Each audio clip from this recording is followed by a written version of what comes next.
There was a time when people couldn't stop dancing. Not for joy, not for celebration, but something darker.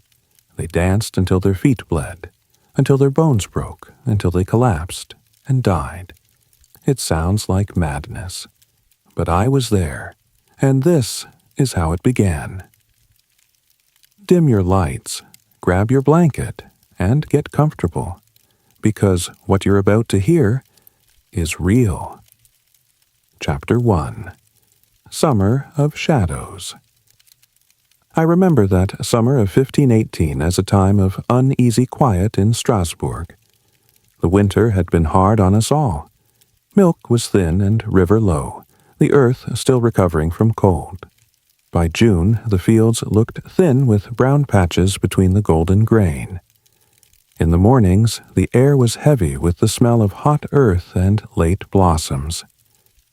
Each dawn, my wife Gertrude and I rose early to fetch water at the well outside the cathedral's shadow. Even as the sun climbed, there was a hush about the city. Too still, as if the stones themselves waited for something. Whispers passed through the market square where merchants haggled over last year's grain. Some said the harvest in the hills had failed. Others worried that illnesses were already simmering in the city's alleys. There had been talk of a scarlet fever taking hold in the eastern quarter and a pox making the rounds among children. On Sundays, Father Matthias preached about patience and penance, his voice echoing down the nave. "We must look for God's mercy," he said, "for we live under St. Vitus's watch." I did not know who St. Vitus was, but others nodded gravely. In those early days, the cathedral bells tolled the hours with calm regularity, and life felt much as it always had. Town criers announced merchant caravans arriving from Basel or Augsburg. Taverns filled with laughter at twilight as neighbors greeted each other after a day's work. My own life as a weaver or Gertrude's as a baker continued by routine. Kneading dough before dawn, weaving coarse linen by candlelight. The children chased chickens in the courtyard, oblivious to talk of famine and fear. But I felt a quiet change, small and hard to name. At night, sleep came fitfully. Dreams returned to scenes of sunlight burning all around, yet leaving me cold inside. By the middle of July, there was a growing tension hanging over the cobbled streets. I noticed in the market many of the older men and women had lines etched deeper into their faces, eyes cast down. Some began to say there were curses at work, angry saints, or the devil's touch. Though we shrugged away these talk, I cannot lie. I too felt that strange chill at the back of the neck as if something was approaching. Chapter 2. Frau Trophaea's Dance. On the 14th day of July, my routine changed forever. I woke before dawn to silence. Gertrude and I both needed bread from the oven, so I lit a lantern and stepped out. The street outside our home had rough cobblestones, with narrow timber houses leaning together. It was still cool, the sun not yet up, and I saw one figure moving ahead of me. She was Frau Trophaea, our neighbor, a widow with a bent back and a pale linen bonnet tied under her chin. Normally, she walked with the help of a cane, eyes on the ground, but that morning she was dancing. I stopped short on the street. By the flicker of the lantern, she twisted and spun, arms reaching out like a bird about to take flight. Her skirt, coarse as linen, swirled around her ankles. At first, I thought perhaps she had stumbled on a stone. But no, Frau Trophaea was dancing, without music or cheer, and without meaning to, it seemed. Her feet pounded on the cobbles in steady rhythm, click and clack, even though no one played pipes or drum. She bended her knees and hopped in time, elbows up, hands flung to the sky as if caught by an unseen melody. A crowd gathered. Michael the tanner was there, scruffy after a night of drinking ale. Loud-mouth Johannes, who always boasted he could spot the devil in a crowd, and even Father Matthias, the priest, holding his breviary. We watched in stunned silence. Frau Trophea danced on, unaware of anyone. Her eyes were glazed, her lips parted. The dawn light crept over her pale cheeks. She did not smile or weep, she was just there, endlessly moving. For an hour I stood and stared. No sound came out of her mouth. The rhythm in her body did not waver. She danced uphill, down into the square, alone against the threshold of her own home. Onlookers whispered among themselves. Some laid a hand on her shoulder, but she brushed it away and kept dancing. When she finally collapsed on the cobblestones, panting, sweat cooling her face in the morning breeze, we realized she could not rise. A crowd gathered around. She lay on the stones, breathless, and then little by little found the strength to sit. Her feet were swollen and blood-red. She pressed them to her skirt, silent tears glistening in her eyes. She had done nothing wrong, the old woman said quietly, but she felt compelled to move. "I cannot stop," she murmured as though to herself. The town doctor, Dr. Heinrich, came as fast as a farm wagon could bring him. He felt her pulse and shook his head. The townsfolk knelt around Frau Trophea, murmuring prayers. We kept vigil beside her until midday, when at last she said she was hungry. Gertrude brought bread and beer. I fetched water and a cloth. By the time the sun was high in the sky, Frau Trophea had recovered somewhat. Her neighbor Anna sat beside her, sharing a flask. "You should not be ashamed," Anna said quietly to her. "It is God's will." Frau Trophea nodded, wiping sweat from her face. "Father Matthias says it is St. Vitus's dance," she replied.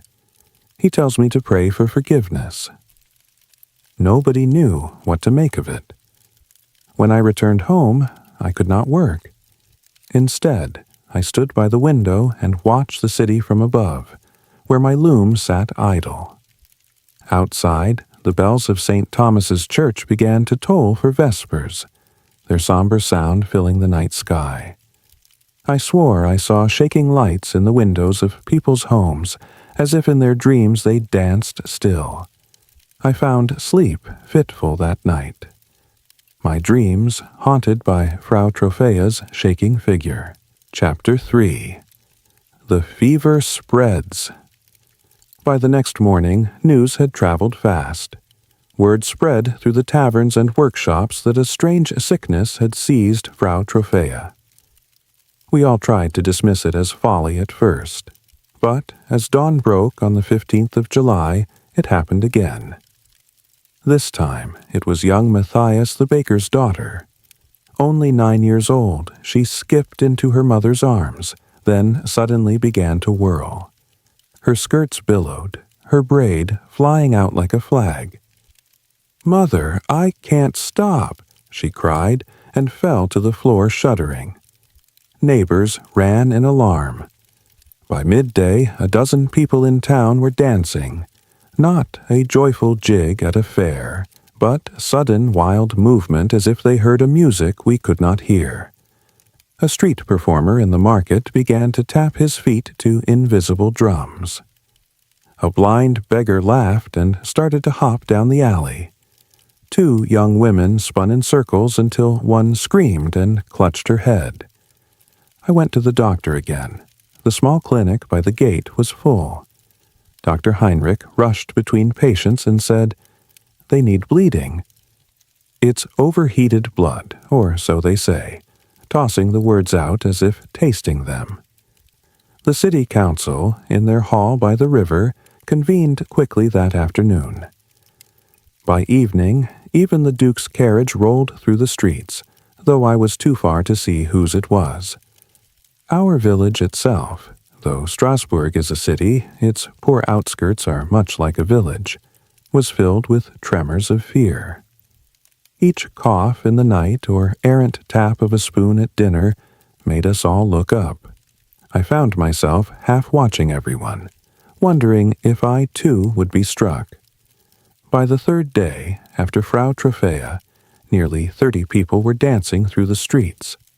Among them were shoemakers and seamstresses, mothers and fathers, monks from the Abbey of Our Lady, and even a few children. They danced of their own volition, face blank, tears pouring as they tried to cry out but could only scream with exertion. The market square became a stage of sorrow. Some of the townsfolk thought of silver pieces and deals with the devil.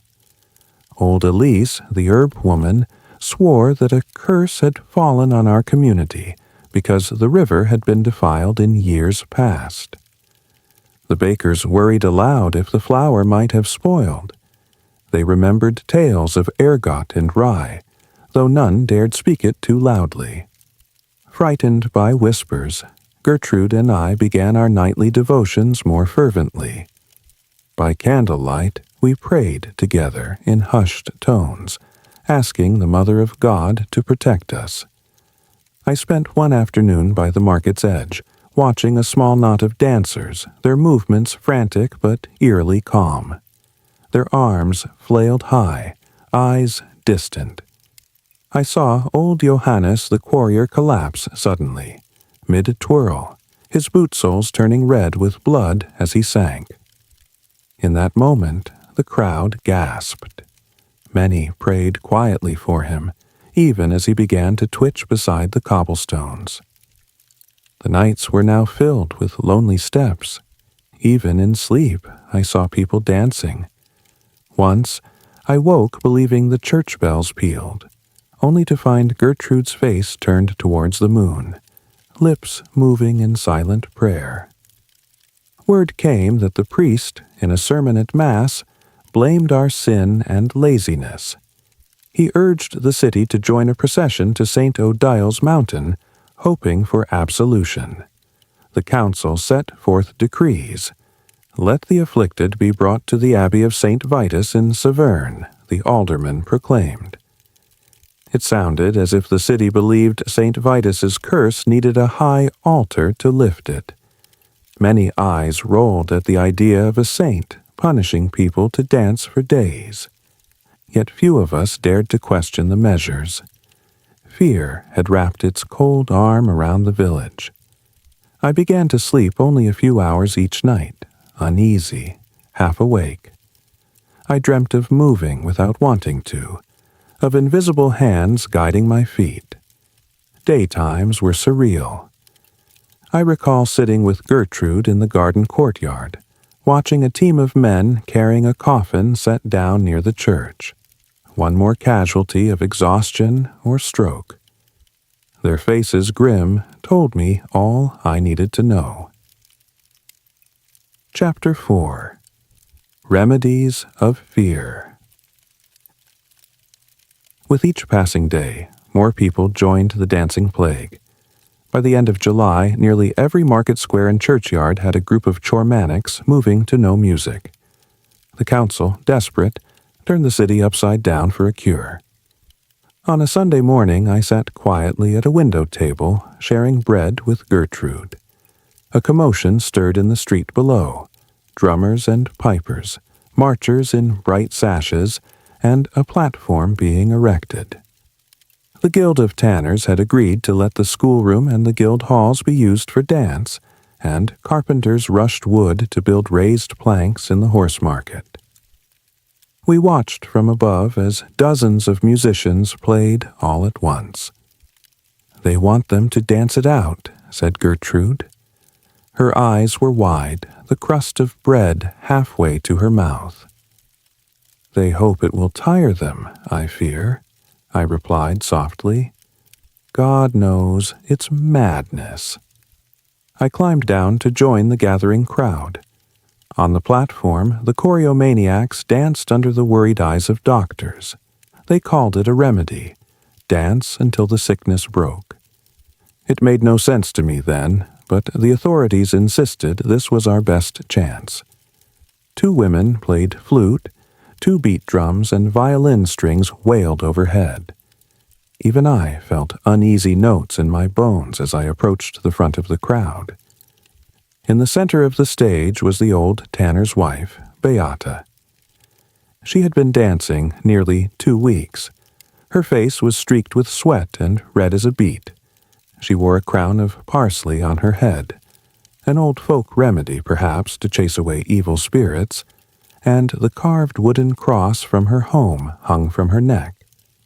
She lifted her arms to the sky and twirled, eyes closed, moving like a puppet caught on strings. Spectators clapped once and then fell silent, unsettled by the sight. Father Matthias stepped forward. In that moment of quiet he said a prayer, soft Latin words for mercy. Then a tall doctor in gray robes took a sip from a silver chalice and poured a few drops on Beata's head. She did not pause. She only danced more fiercely. I felt a sick dread watching this, as if something dark had come alive. Dozens of musicians played alongside as the dancers' feet pounded the platform. I saw Gertrude sink to her knees beside the street, making the sign of the cross, lips moving. A baby in the crowd cried, and the lamplighter by the gate lifted his lantern higher as dusk fell. Even after the sun set, the tunes continued. Lanterns were lit, candles flickered in every window. Several men had to steady the dancers, one on each side, so they would not collapse onto the sharp stones. All day and into the night it lasted. The bodies of those on stage rocked and swayed under the lamplight, like ghosts performing some dreadful ballet. By midnight, the music finally slowed and stopped. The exhausted bodies slumped to the ground. 11 lay face down on the cobbles.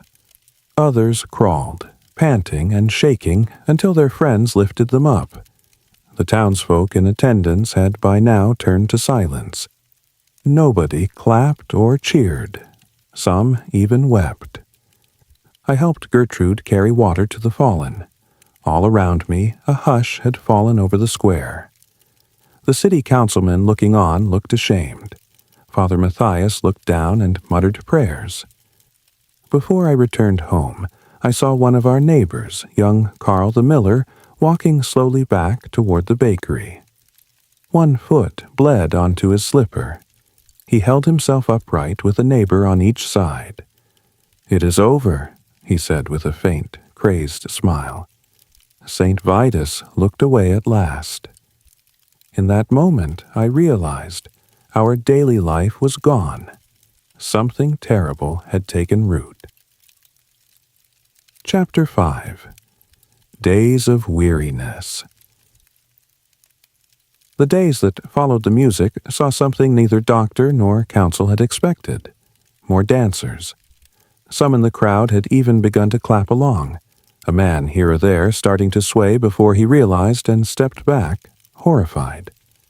Others believed the spectacle had only stoked the fire.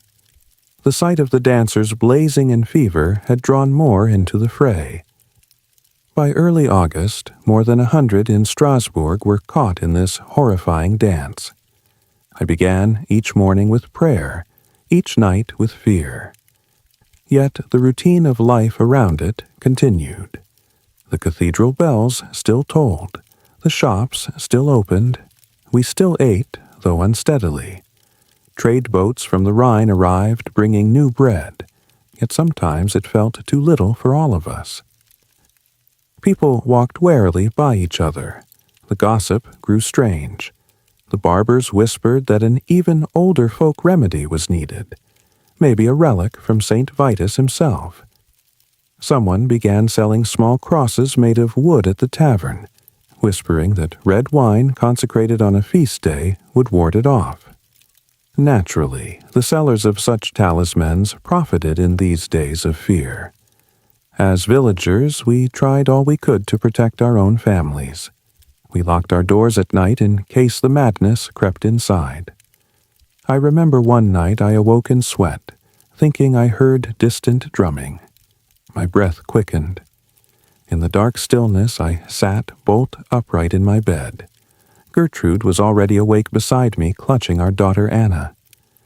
We exchanged a frightened look. Our two boys, Jakob and Heinrich, were sleeping soundly in the other bed. My stomach ached at how helpless I felt. In the safety of dawn, we whispered to each other in promises. We will keep them safe. No dance will touch them. Meanwhile, the people on the street had begun to notice that the dancers' bodies took heavy toll. I saw lanky farmer Hans bending to pick up a limp dancer to place on a straw bed.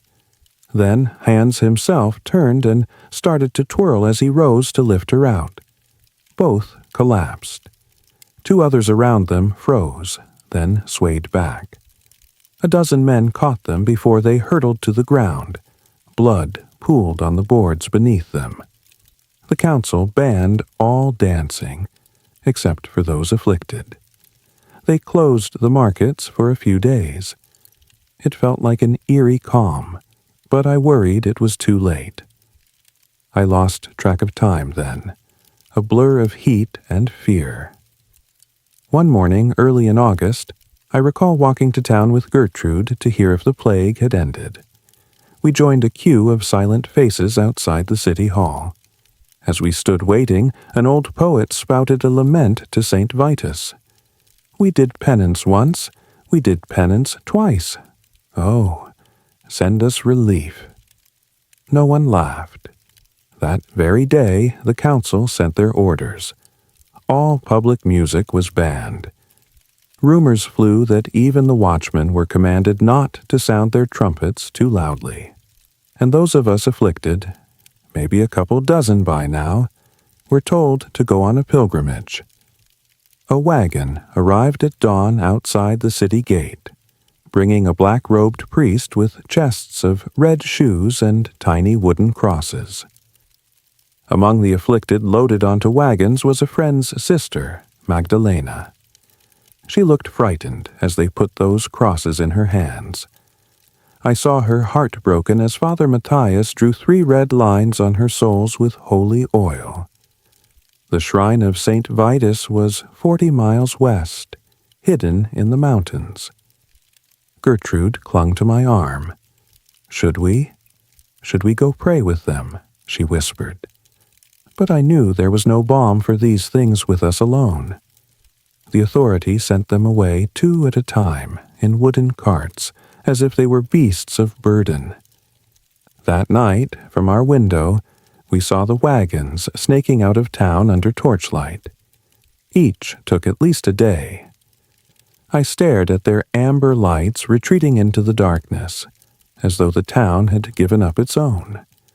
I wondered what awaited those poor souls on that mountaintop. Chapter 6. The Saint's Mercy. Word came back in mid-August, just as harvest should have been at its height, that something had indeed changed. A week after the pilgrims left for the shrine, the stream of new dancers slowed. Few more simply collapsed and began swaying. On one late afternoon, I was in our stone courtyard, splitting wood, when I heard singing drifting from the main road. It was on the wind, a soft Latin chant, Sanctus, Sanctus. Surprised, I went to the gate and peered out.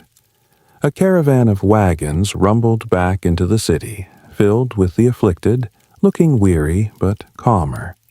Leading them were pale-faced priests, and wagons carrying what looked like relics, crosses, censers swinging incense. Gertrude joined me. We exchanged a relieved gaze. I might have known. The priests had taken them to St. Odile's shrine high in the hills beyond Saverne, and there performed rites under the carved St. Vitus figure. The faithful held crosses, dusted red shoes with holy water, and prayed over them. Now, as their procession entered the city, the singers chanted softly. Each of the sufferers wore a pair of red leather shoes, small crosses burned into them. Many raised their hands up in thanks, still trembling a little, but no one danced. We watched in silence as they passed. Among them was young Magdalena, the baker's sister, who just a week ago danced until she collapsed. Her eyes now were gentle, alive. "He has seen us," she whispered to me in German, meaning St. Vitus. "He has forgiven us. We are spared his curse." No doubt it was faith that fed them. Faith in the saint. Faith in ritual. Some believed the plague was broken by the grace of God. That night in town, a quiet joy replaced the old terror. Lanterns remained lit on porches. The children, who had stayed indoors in fear, emerged to dance spontaneously in the street. Only this time it was play. I recall my own daughter, Anna, running barefoot among them, swinging her arms in the air, her face alight. The council kept its word. By late August, no one else took to dance except in closed rooms, under watch. We had crosses now pinned on our doors to ward off any evil vibrations, the bakers joked, half sober. One day, amid this slow easing of dread, I ventured into the empty dance platforms one last time. The wood was sun-bleached and strewn with wildflowers now, uncared for, as if nature herself forgave those afflicted. I picked up a fallen rose petal. It was quiet there, except for birdsong in the tall eaves. Chapter 7. Autumn's Respite. September brought cool mornings and a cautious peace. The corn was cut at last, though no great harvest. The market was once more bustling with grain and cheese, though wary eyes still swept every crowd. But the terror of daily life had lifted, replaced by an exhausted relief. We heard of no new dancers after those August pilgrims returned. Only the dying remained in their beds, too frail to walk, let alone dance, and eventually they passed away one by one. Some say 15 died in a day at the worst of it.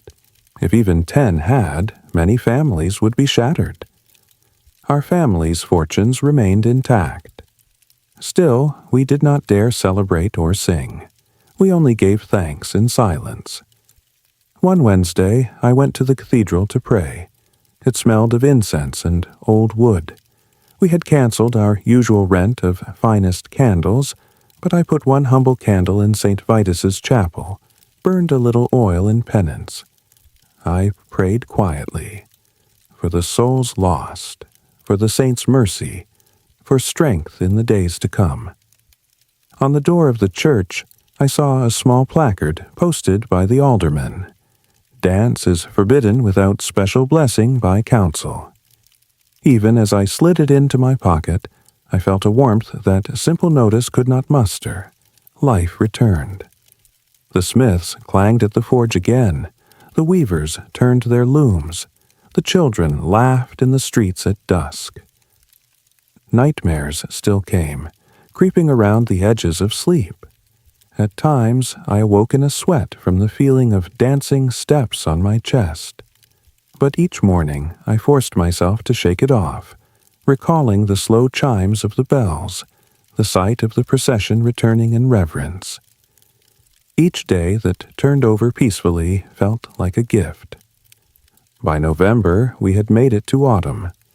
Color was turning in the trees, and we even joked about a harvest festival in hope. We hung bunches of wheat by our doorway, hung a straw doll, a scarecrow, to face the north wind, hoping it took away any last echoes of that strange summer. The story of the dancing ended slowly, quietly. The market squares emptied of crowds. The courts reopened. Yet none of us ever forgot those weeks. When winter came, we told our children only how God and the saints had saved us, as was done. We spoke little of how men and women had danced until falling. We watched that in silence and horror, but would explain it only as God's will being made known.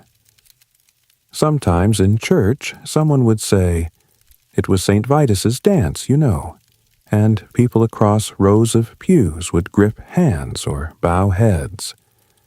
Even those who had scoffed now quietly added prayers when they walked by a dormer window in the frost, remembering how many had been taken to the shrines.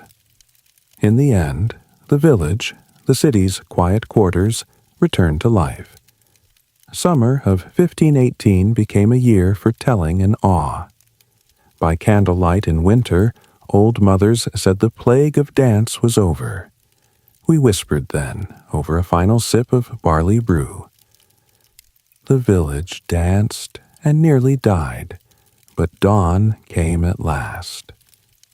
No one to this day knows why it began or what stirred our feet, only that it nearly danced itself to death and left behind a silence from which we have slowly found our words again. So the dance faded, and the village slept again. But stories never end, not truly. They only change their shape. Let me tell you now of another village, far from here, where the curse did not come with music or saints, but with laughter. Listen closely, for this is the tale as seen through the eyes of a young boy in Kashasha, many years and many miles from Strasbourg. In the year 1962, in a land called Tanganyika on the western shores of Lake Victoria, I was a young boy at the Kashasha boarding school. The morning sun rose gently over the fields of tall grasses, and the air was warm and sweet with the scent of fresh bananas and wildflowers. I remember the birds singing in the acacia trees, the sound of roosters crowing, and the friendly greetings of my classmates as we walked along the dusty path to school. You can feel the soft breeze on your cheek and imagine the bright blue sky above us. The village was quiet and peaceful, and for now, everything seemed ordinary. The day was normal until just before lunchtime. We gathered in our classroom as Mrs. Mwanza, our kind teacher, opened the window. There were 14 of us sitting on wooden benches, and we were learning arithmetic that morning. Outside, I could hear the gentle lapping of the lake waves and a distant choir practicing a hymn. You might have been sitting right next to me, listening to the teacher's soft voice. We all looked eager to learn and a little sleepy from the early sun. Nobody expected what was about to happen, but looking back, I remember a strange feeling in the air, like a tiny spark of excitement we couldn't yet name. We had just finished adding numbers on the chalkboard when I spotted a little green lizard creeping along the wall near the window. It was so still that at first I didn't see it, but my classmate Nima saw it and let out a small, surprised giggle. We all jumped a little. Even Mrs. Mwanza turned to look. In that instant, it was as if a tiny spark of laughter had been lit in the room. My friend Zuri covered her mouth but couldn't stop a quiet chuckle, and then Fatima, who was sitting behind me, looked at Nima and giggled too.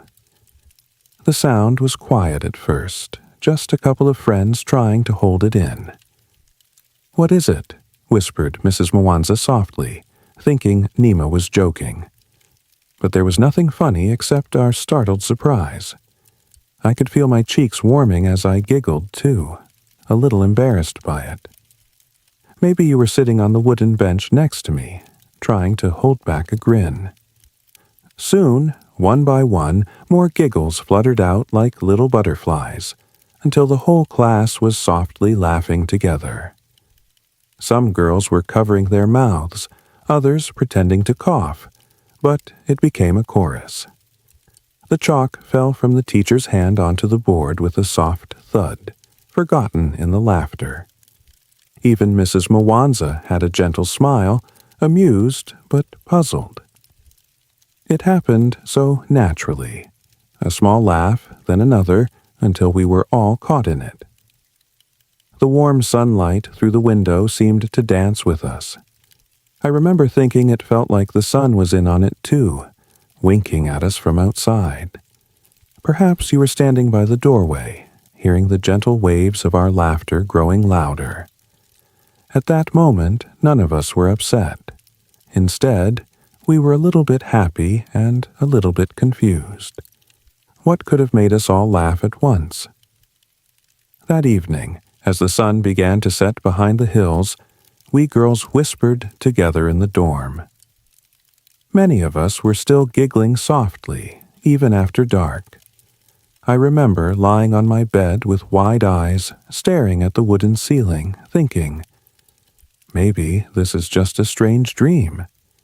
But when the next morning came, it became clear that it was not a dream at all.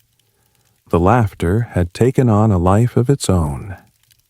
Early the next day, we lined up outside the school for assembly. The flag of Tanganyika was raised as we sang our morning hymn.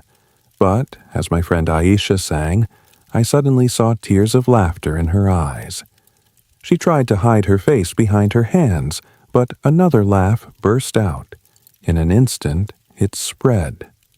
The more she tried to stop, the harder she laughed, until she collapsed gently on the grass, still smiling through her tears.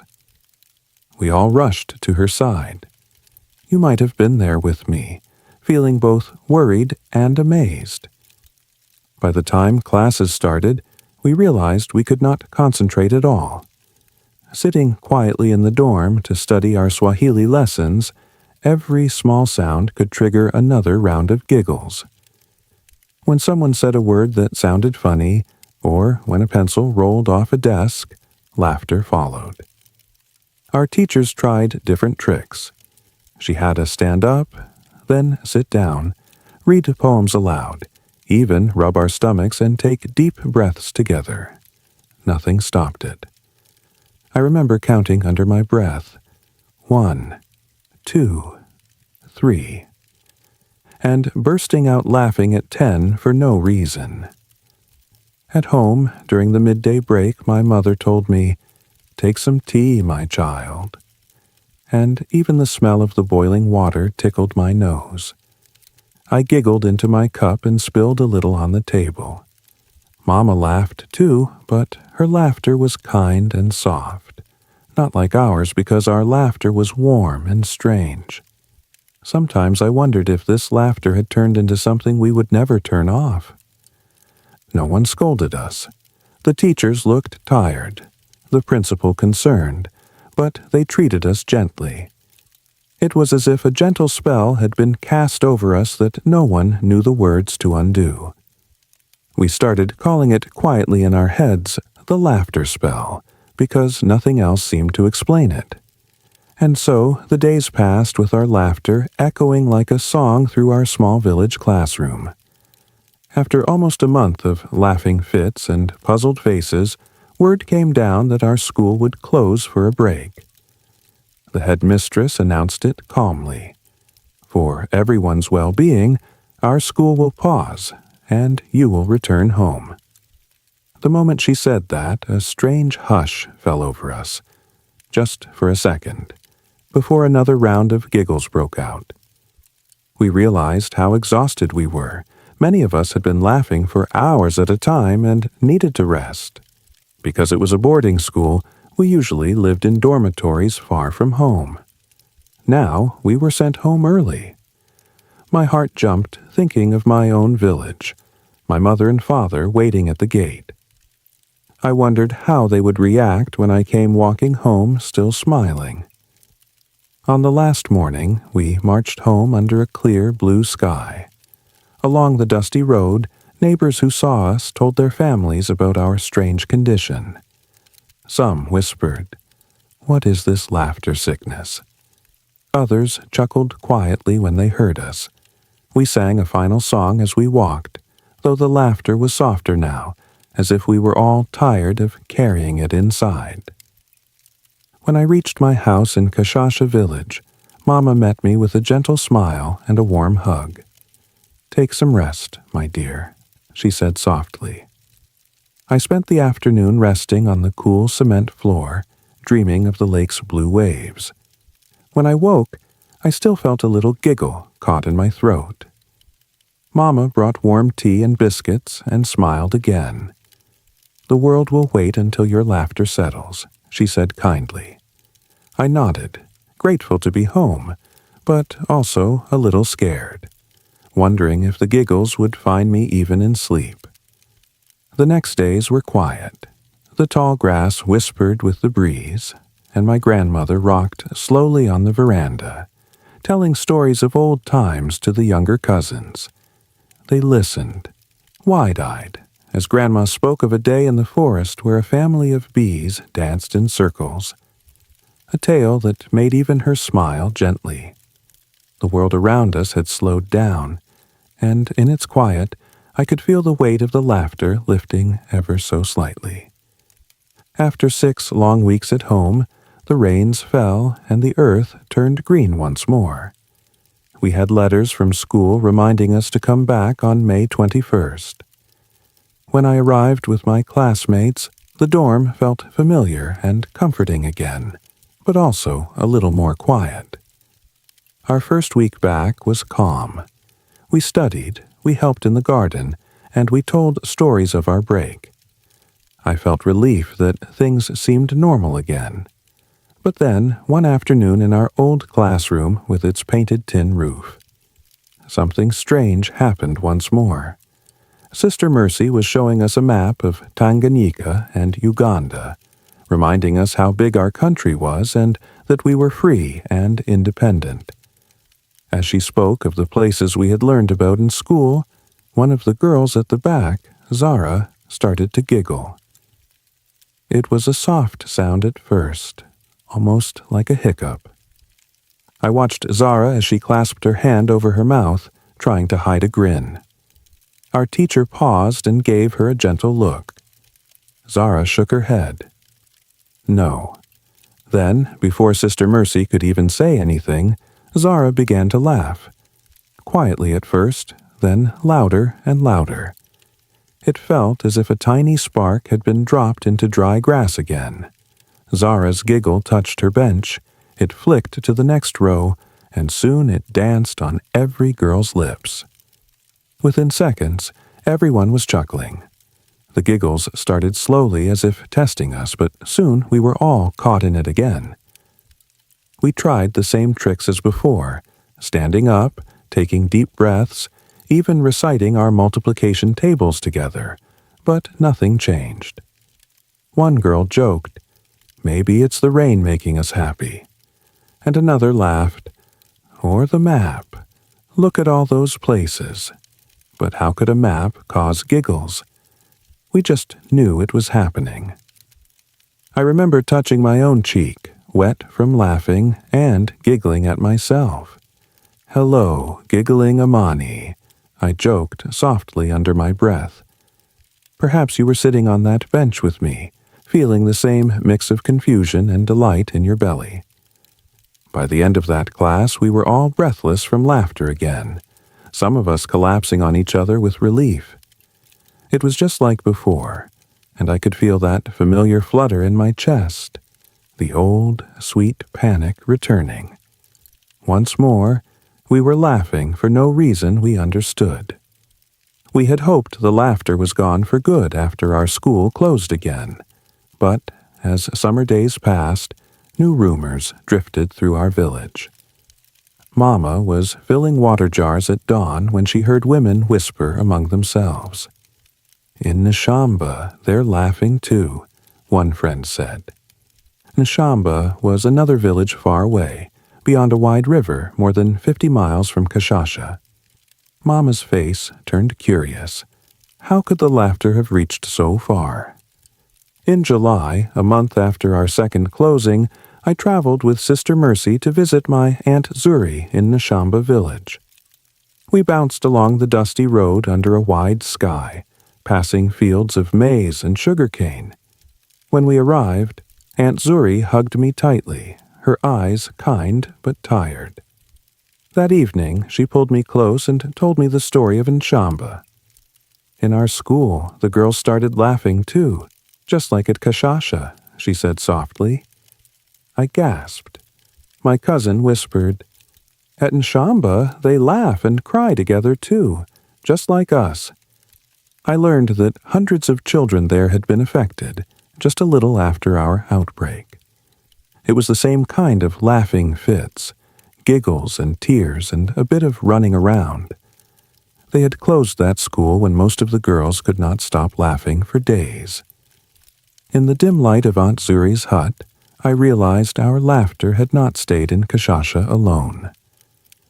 That night, under a sky full of bright stars, Aunt Zuri, Mama, and I sat outside the hut.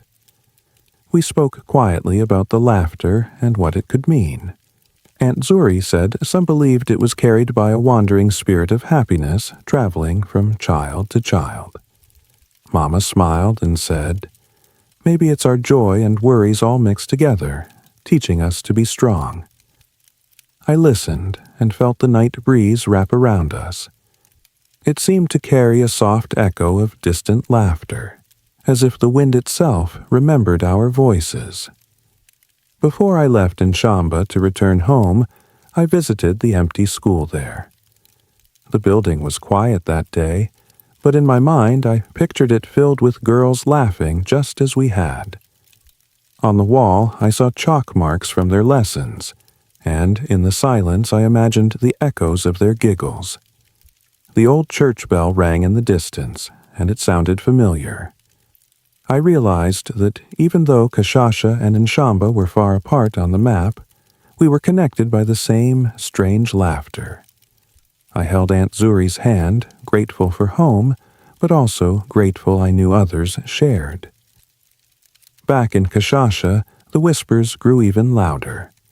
Visitors and neighbors from near and far had heard our story and were talking about it. One afternoon, while helping my father in the garden, I overheard him speaking with another farmer about Ramashenye and other villages. Even they had to close the school there, he said quietly, when all the children started laughing too. The news felt strange. We were only children who had once laughed together. How had it become so important that everyone was talking about it? Mama and I often sat outside the front porch at dusk, and neighbors came and joined us. Some spoke softly of dozens of people in other villages having similar fits. Others mentioned teachers closing classrooms. They had many ideas. Some said it was the stress of our country becoming independent. Others mentioned it as if it were a blessing or a test. But no one truly knew why the giggles had traveled from child to child. Then, one evening, the story reached even the radio. We turned on the crackling radio at home, and the announcer spoke of a mysterious laughter sickness in Tanganyika. He said that children in many schools had started laughing uncontrollably, and that several schools had closed their doors because of it. Mama translated softly for me. "It says, up to 1,000 children might have had these fits." I was amazed. 1,000 children. That meant it was not just Kashasha or Nshamba. It was all around our part of the world. Hearing it on the radio made the whole country know our tale, but to us it was still a mystery. The announcer promised that the affected children were being looked after by doctors and community leaders. After the news ended, Mama looked at me and said in a kind voice, "They are taking care of them. Don't worry, my dear." I felt a gentle calm wash over me. Even if I didn't understand everything yet, I felt comforted that others were helping and that one day we would have answers. In the midst of all the laughter and mystery, the grown-ups wanted to find comfort for us. One Sunday morning, I went with Mama to the little church near our school. The chapel was filled with families from Kashasha and nearby villages, all dressed in their Sunday best. The priest stood at the front and spoke softly. He did not explain the laughter, but he spoke about hope and caring for one another.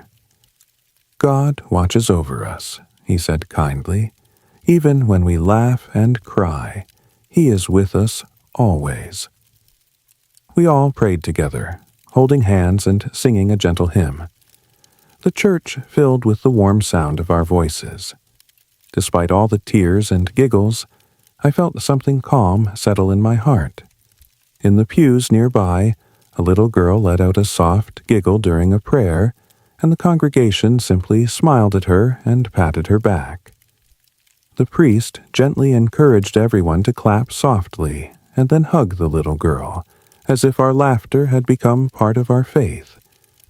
After the service, Sister Mercy gave us juice and cookies in the churchyard. She patted my head and said quietly, "Our bodies sometimes do strange things when our minds feel heavy, but with patience, prayer, and kindness, we will be okay." I nodded, and even though I was still puzzled, I felt cared for. Then an elder named Babu Kato, who always wore a flat cap and had bright eyes, brought out a big old book. Under the shade of a tree, he read us a story from long ago. He spoke of a village where people had laughed so much that it felt like magic, and how in the tale the children sang a special song to keep everyone happy. We listened with wide eyes as he told it. Even though it was just an old tale, it made me think of our own laughter a bit like magic.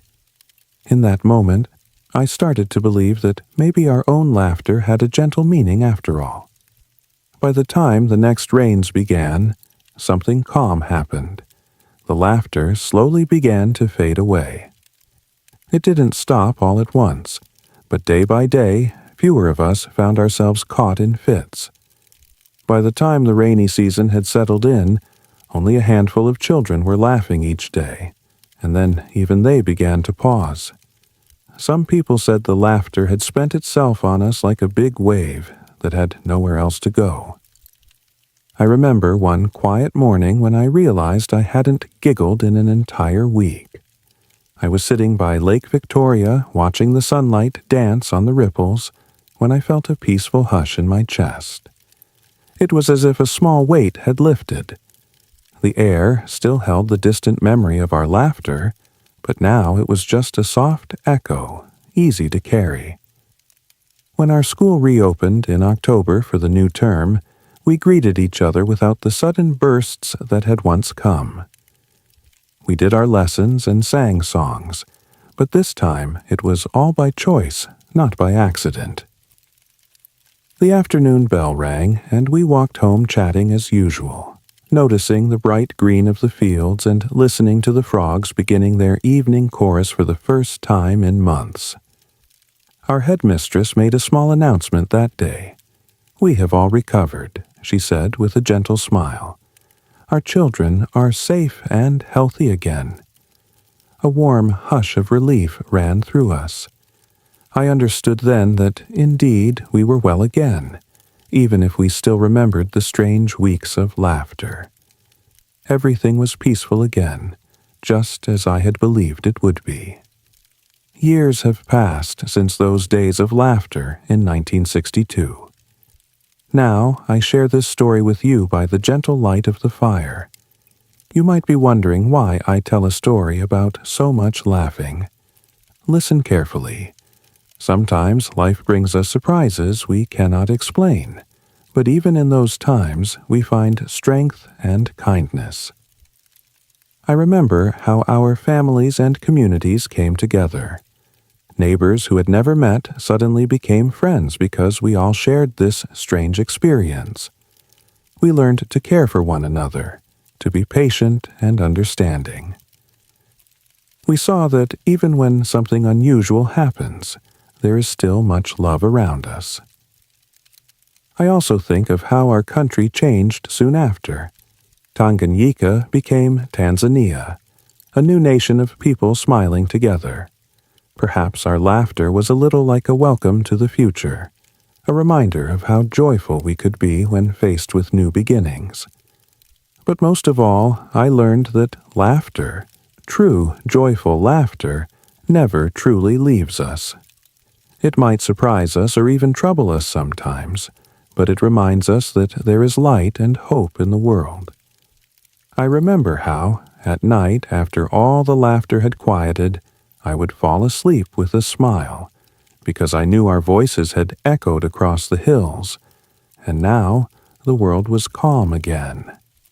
Now, child, as you close your eyes and drift to sleep, know that you are safe. Perhaps you can hear the gentle night breeze, or the distant croaking of frogs. Remember, when I was your age, I heard my friends laughing beyond the hills, and I learned something important. People are strong and kind, and even when we laugh at unexpected times, we can find our way back to peace. Good night, and sweet dreams. The village sleeps quietly now, and our story ends with the promise of a new day, bright with hope. The laughter had faded, but the strangeness did not end with Kashasha. Far across the world, in a quiet French village, untouched by spells or storms, another mystery began to stir. It didn't arrive with giggles or dancing feet, but with a sound even quieter, even stranger. It began not with a scream, but with a meow. Not from cats, but from the mouths of nuns. No one could explain it. No one could stop it. And this time, the story is told through the eyes of a farm boy who lived just beyond the convent wall, who heard it first, felt the weight of it, and never forgot what he saw. It was early morning when I woke and stepped out into the soft light of dawn. In my little village of Willowbrook, the rooster had already crowed, and the air smelled fresh with dew. That summer morning, the fields of wheat and barley outside the village shimmered golden in the sunrise. Small houses with thatched roofs clustered near the chapel and around the stone well at the village center. I am a farm boy with kind memories of waking early to milk the cows and fetch water from the well. Though life is hard, we find joy in simple things. The smell of fresh bread baking, the gentle neigh of horses as they came into the stable, and the distant chime of the old church bells that marked each passing hour. Just beyond the wheat fields, a stone wall wound through the trees of the forest, hiding a quiet convent on its far side. At times, I could just make out the tall spire of the chapel where the sisters prayed. The nuns lived there under the care of the abbess, and every day they lit candles and sang morning hymns inside their halls. Often, as I walked past the forest path to the fields, I wondered about the sisters behind the convent walls. Each dawn, I could almost hear the distant murmur of their prayers. The place felt like a gentle secret hidden from view. I'd never spoken with them, but I imagined that they carried warmth and kindness in their hearts, just as we did in our daily lives. That morning, as I walked to the well to draw water for my mother, everything felt calm and ordinary. The birds were singing, the garden near the well bloomed with wildflowers, and my neighbor's goat followed me curiously. I was thinking about the chores of the day, like gathering eggs and sweeping the yard, when suddenly I heard a sound that made me stop in my tracks. Something about the sound did not fit the peaceful morning. It was a strange, soft mew, like the calling of a cat. I turned my head and listened carefully. My heart beat a little faster at the surprising sound. I waited quietly to hear more, but the only answer was the soft rustle of leaves and the distant crow of the rooster. At sunrise the next day, I walked toward the barn just as I had done every morning. The air was cool and still. Soft light spilled over the rooftops, and dew sparkled on the grass. My straw-colored boots left prints in the damp dirt road as I hurried along. As I pushed open the old wooden barn door, it creaked on its hinges. I paused for a moment, expecting the gentle moo of our cow or the cluck of hens. Wondering if I had imagined the strange sound from yesterday, I listened carefully. But just then, As the sun peaked above the tree line, the sound came again. From beyond the wheat fields and behind the tall stone walls of the convent, a soft mew drifted into the air once more. I froze, one hand resting on the barn door. The sound was clearer this time, almost bold. It repeated softly, 2 gentle mews in quick succession, then a short pause, then 2 again. It was a strange melody for a morning, not angry or wild at all, but gentle and curious. Each mew rose and fell in rhythm, as if the sisters were sharing a secret greeting with the dawn itself. A few yards away, some of the villagers were emerging from their cottages to start the day. A neighbor woman carrying a pail stopped mid-step, tilting her head toward the sound with a puzzled look. On the stone walkway, children paused in their games, and old Louis, leaning on his worn cane, glanced over his shoulder. Even the horses by the stable stopped chewing their oats. It seemed as if the whole village fell silent together, listening. The curious mew hung in the air, chasing away the normal morning sounds one by one. The sound continued in soft bursts for several moments. I watched quietly from the shadows of the barn, feeling a mix of astonishment and compassion. The sisters were singing with their voices in a language I had never heard, but I felt no fear of them. Instead, I felt a strange warmth. Perhaps they did not know how odd their song sounded here. Perhaps they were lonely or joyful in their own way. The idea made me smile softly beneath my breath. I felt a tender sympathy for those hidden figures behind the tall wall of the convent. Finally, the mewing stopped as suddenly as it had begun. The silence that followed was deep and still.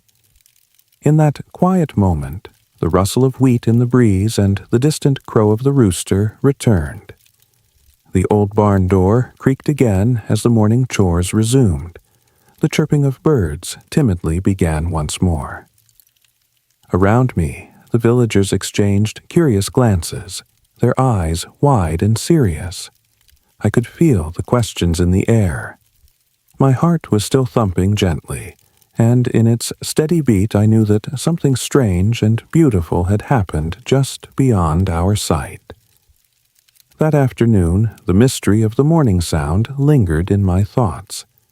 I carried water buckets to the well, but every time I stopped the wooden bucket with a sudden jolt, I looked around nervously. Had it truly happened? Some children had mentioned a sound like a cat, but no one knew what to make of it.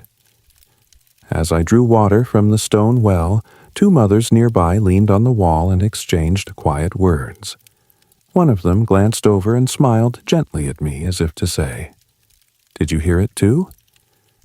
Without saying anything at all. They lowered their voices, huddling over the stone well, and I could sense them trying to solve the puzzle. I felt the smooth stone at my back and listened. One mother shook her head with a faint laugh, as if the idea of nuns meowing was too curious. The other wrung her hand thoughtfully, eyes widening. I could imagine what they were saying. Maybe whispers about the sisters being lonely. Maybe joking that the nuns had found a way to sing like cats. No one knew for sure, but all of us were thinking about those strange meows.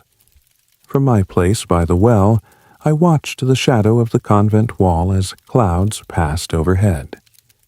The gentle breeze carried the scent of roses from the convent garden. With each passing hour, the question hung in the air. The village was alive with quiet talk. Children giggled nervously as they collected water. Old men murmured behind hands, and even the church bell seemed to ring more softly than usual. As I carried my buckets back home, I wondered what tomorrow would bring. Would the nuns sing again? I kept imagining the sisters quietly practicing, or perhaps a gentle joke gone too far. Yet I felt no anger. Instead, a kind of gentle curiosity filled me. Why had they done that? Was it a game, a secret sorrow, or something else entirely? The next morning, the village was full of quiet anticipation. I left for the fields earlier than usual, thinking I might catch another sound. As I walked past rows of ripe vegetables, I saw groups of neighbors on the path. They spoke in hushed tones and shot curious glances toward the convent. Some clutched their chests in surprise. Others smiled strangely, as if finding the whole situation a gentle mystery. In the town square, I passed by the blacksmith, who paused with hammer in hand. He frowned thoughtfully, then nodded to himself. A baker leaned out of his oven door, flour on his apron, listening to the silence. We nodded at each other without speaking. Each person had a look that said simply, "Did you hear it too? What could it mean?" By midday, the whispers had grown into low conversations. I sat on a wooden bench near the green, thinking. The sun was higher now, and children played under the shade of a linden tree. Nearby, a group of the older girls, who often helped the sisters, talked quietly while cleaning baskets of berries. I noticed one of them, Miriam, glance towards the convent gate. She looked uneasy, but also strangely kind. I realized she had once slipped me a piece of bread and a smile when I delivered potatoes. Perhaps she cared about the sisters and didn't want them to get in trouble. As I walked further, I saw others moving more swiftly than usual, and pairs speaking in lowered tones. A gentle tension settled over the village, a blend of curiosity and concern. Everyone was thinking about the convent and the sisters. Though we hadn't spoken much with the nuns before, it felt as if we were all connected by this one peculiar song. Inside me, curiosity was bubbling. I felt drawn to the convent wall more strongly than before. There was something kind and soft in those meows that puzzled me deeply. That afternoon, I lingered by the well a while longer, half listening, half daydreaming. The shadow of the convent wall lay over the path as the sun moved west. My mind was full of questions. Why did the nuns do that? Would it happen again? And above all, were they happy? They had always seemed so gentle and calm when I passed the gate. The next day, I decided to learn more for myself. Before sunrise, I made my way toward the stone wall that enclosed the convent. The wall was high and covered in ivy, but at one place the shrubs and trees had thinned out to a small lattice window. I knelt quietly near that spot, the cool earth under me, and peered through a gap between the wooden slats. My heart beat with a mixture of excitement and nervousness as I tried to see inside. Inside the convent courtyard, morning light trickled over a small garden full of lavender and thyme. Deeper, I caught sight of a long hall with tall windows and arched doorways. I could not see inside the chapel itself, but I could sense the peaceful quiet. For a moment, all was silent, except for my own slow breathing. I waited patiently, hoping to catch a glimpse of the sisters in their daily routine. Slowly, I saw one nun step outside. She wore a plain brown habit and moved with graceful quiet, like a bird. She tended the flowers, gently gathering a few petals that had fallen onto the ground. Her movements seemed calm, as if she cared more for the garden than any sound from the village. A second sister appeared, carrying a wicker basket with small loaves of bread. She bent down to tuck an errant strand of hair under her coif, then hummed softly. It was not a tune I recognized, but somehow it sounded comforting, like an old lullaby. She began to walk down the path toward the orchard on the other side. They did not know I was there, and I felt glad for that. as I watched, the sun's rays grew stronger, lighting up the courtyard. The walls and buildings glowed with a gentle golden tint. I could hear the clink of a pot as one of the sisters poured water at a stone basin. All around, birds began to sing their own songs, and butterflies flitted from flower to flower. The convent seemed like a quiet world unto itself, full of simple, gentle life. In that moment, standing by the wall in the peaceful morning light, I felt a warm tenderness for those unseen sisters. They were going about their lives just as we did, yet somehow always apart. The previous day's strange song felt even more mysterious now. It was as if something playful or secret had taken place within these very walls. But why? I didn't know yet. I returned to the wall the next morning as the sun began to climb. After hiding behind the same ivy-covered lattice, I waited still as stone. The air was cool, but a soft breeze hinted of the coming warmth. I watched the sisters move in silence until the time came when the sound usually began. Suddenly, faint at first, came that familiar mew. I froze. My hand tightened on the cool stone wall. It was real again. Slowly, I adjusted my eyes and saw the sisters gathering outside. There were 5 of them. They formed a loose circle in the sunlit yard. One sister, a younger woman with kind eyes, stepped forward a bit and opened her mouth. A clear mew floated out. Then the other sisters joined, each adding their own soft meow. I listened spellbound. None of them laughed or smiled. On the contrary, their faces were calm and serious, as if they were reciting a prayer. Still, each note was gentle and melodic, like little songs. The mews rose up and around under the arch of the sky. It sounded like petals fluttering on the breeze, playful and strange. For many minutes they meowed in harmony, all in unison, then paused together. The rhythm was exact, almost sacred in its way, repeated again and again. I peered closer. The older abbess watched them kindly, but with a certain stern tenderness, hands folded at her waist. She did not join the chorus. Instead, she kept a watchful eye as if guiding them by example. One by one, each nun took her turn. The youngest sister, Maria, looked the most amused. I saw the hint of a smile at her lips, and her eyes sparkled as if she were sharing a secret joy. Sister Agnes, who often tended the sheep I fed, looked calm and peaceful even as she meowed softly. The entire convent yard rang with the unusual chorus. I felt as if I were the only person in the world who knew their private song. Fear did not come to me. Rather, a gentle wonder and happiness arose in my chest. It was the most curious sound I had ever heard, and it made my heart bloom in sympathy with them. Suddenly, without warning, the mewing ceased. The sisters stopped and stood very still.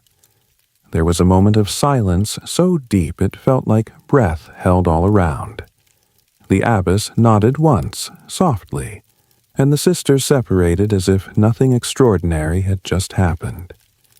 The youngest sister offered a small nod and a smile in my direction, though I was only a shadow at the wall. It felt like she knew I had been listening. Then she and the others quietly entered the chapel, leaving the courtyard empty again. I dared not move. I remained by the wall long after they disappeared, my heart brimming with a mix of joy and sadness. Joy that they shared something so secret and kind. Sadness that maybe their song had to end. The sun climbed fully by then, and I could feel the warmth on my shoulders. Somewhere beyond the convent garden, the blacksmith struck an anvil in a steady rhythm, and a cow lowed in a distant pasture. My world slowly came back into focus. That day, as I went about my chores, the memory of their song stayed with me. I found myself humming a quiet tune made of gentle mews and sunbeams. I did not understand why they had meowed, but I felt closer to the sisters in some way. Each time I walked by the convent wall, I imagined their secret smiles. In the afternoon, I sat beneath a chestnut tree with my sister Clara, shelling peas. I told her about what I had seen. Not the meowing itself, but the atmosphere and the smiles. Clara's eyes grew wide in wonder. She had not been there, but she listened as I described the feeling of peace and friendship I had sensed. We worked in silence for a while, lost in thought. I wondered aloud whether the sisters were lonely sometimes. Maybe it was a game, I whispered. Clara giggled softly, imagining nuns playing cat. We both felt a warm affection for them. Later, as twilight began to settle, I went inside and knelt to say my evening prayer. My heart prayed quietly for the sisters, asking only that they be happy and well. I thought how, each day, we all have secrets of kindness in our hearts, and maybe theirs was this little song. Outside, I could hear the soft call of an owl, and I smiled, thinking of the nuns' cat-like melody blending with nighttime songs. Night after night, I found myself reflecting on what I had learned. The world was full of mysteries, and not all needed an answer. Some mysteries were meant to be felt. I felt only a gentle love for those sisters who had shared their quiet music with the dawn. And that felt like enough for me, at least for now. In the days that followed, news of the meowing spread beyond our village. Travelers spoke of it in the next town market, and even the abbot in the city heard rumors of singing nuns. Our village elders grew concerned. At the market, I noticed the constable talking with Mr. Laurent, the council elder, in low tones. They pointed toward our village as people passed by. There was worry in their eyes. Back home, a hush settled each morning as dawn approached. Fathers and mothers paused by the roads, children waited in fields, expecting the sound to return. But day after day, except that one morning, there was silence at dawn. Still, the worry hung in the air like early mist. The abbot of a nearby monastery, a wise old man in a heavy cloak, came to Willowbrook. He walked slowly through the village, listening carefully to each murmured account. I watched him greet my mother with a polite nod and then walk on, cane tapping the stones. The villagers respect him deeply. Even though I could not hear their words, I felt the tension when they spoke. There were hints of agreement and reluctance. One evening, I overheard the parish priest giving instructions for Sunday's worship. His voice was gentle but firm. I understood enough to know he suggested telling the nuns to stop their singing or find another way to express whatever felt inside them. The priest looked troubled as he said this. I realized he did not enjoy giving this kind of order. I felt a mix of sympathy for him, too. That night, I lay awake under my straw mattress, thinking of the women I had seen that morning. Had we startled them? Would they be all right? I tried not to be afraid of authority coming to the convent, but a quiet fear shivered through me. Still, even in the dark, compassion filled my heart.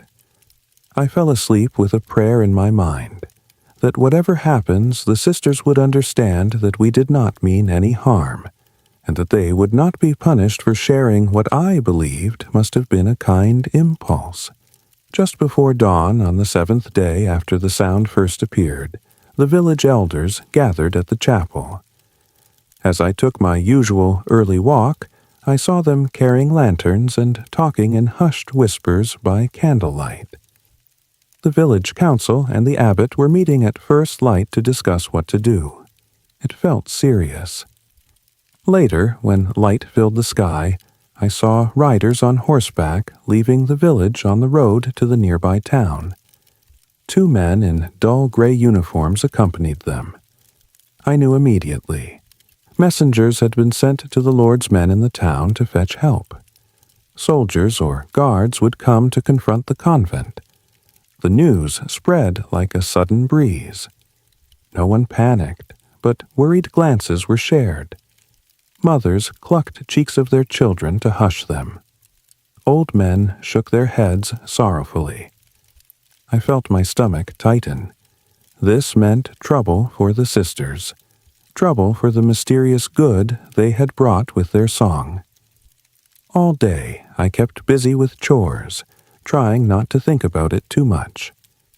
I carried water to the fields, plucked weeds, fed the animals, but my mind kept drifting back to the convent. I worried for the sisters. I respected them. The youngest looked so gentle when she smiled at me. How could they be upset with her? I found myself telling each animal quietly as I worked, "It's all right. We'll not let them harm her." The animals simply watched me with blinking eyes, but at least the words made me feel a little braver. As evening fell, the village was strangely quiet. Families ate supper in thoughtful silence. When I laid my head on my wooden pillow, I prayed softly that tomorrow would pass peacefully. I prayed that the soldiers would be kind, and that the sisters, if they were frightened, would be comforted somehow. The night outside my window was as still as our hearts were unsettled. Just before dawn the next morning, a distant rumble of drums and the clink of armor woke me. I hurried outside. 2 solemn-faced soldiers in chainmail and leather were walking through the village with lanterns, followed by the black-robed abbot and a grizzled watchman. Everyone stepped aside for them, though no one spoke. "Stay calm," the abbot said quietly to a small crowd of villagers gathering by the chapel steps. "We will follow their command, but with compassion." His voice was low, but carried over the silent street. I could see tears glisten in his eyes. We marched together to the convent gate. The convent doors stood wide open as if waiting. From my vantage near a fence I watched in awe. The soldiers, tall and grim, stood at the entrance. They looked very serious. Each held a wooden staff, not raised, but firm. They addressed the nuns through the open gate. No one shouted. It was as silent and still as the night before a storm. The nuns came out quietly to the front courtyard, including the abbess. They held their heads high, but I could tell they were frightened. I felt a sting in my throat seeing them so afraid. The young sister, Maria, whom I knew had the kindest smile, stood in the front. She looked at the soldiers with a gentle calm. Another sister wept quietly, wringing her habit. The abbess stepped forward, shoulders straight, clasping her rosary beads. One soldier raised his staff a little and nodded toward them. The nuns leaned in closer to the abbess. She whispered something to them, maybe only a blessing. Then the soldiers held out their staffs firmly. I caught the words "Stop these noises" and "discipline" in their stern voices. I saw one sister speak softly to them, though no word reached me. They only shook their heads. The tension was as high as the bells in the chapel steeple. A long moment passed. The nuns, eyes moist, slowly lowered their heads and sealed their lips. They had stopped their curious song at once. I watched as tears glistened on the cheeks of 2 sisters, but they did not wail or cry out. They simply bowed their heads.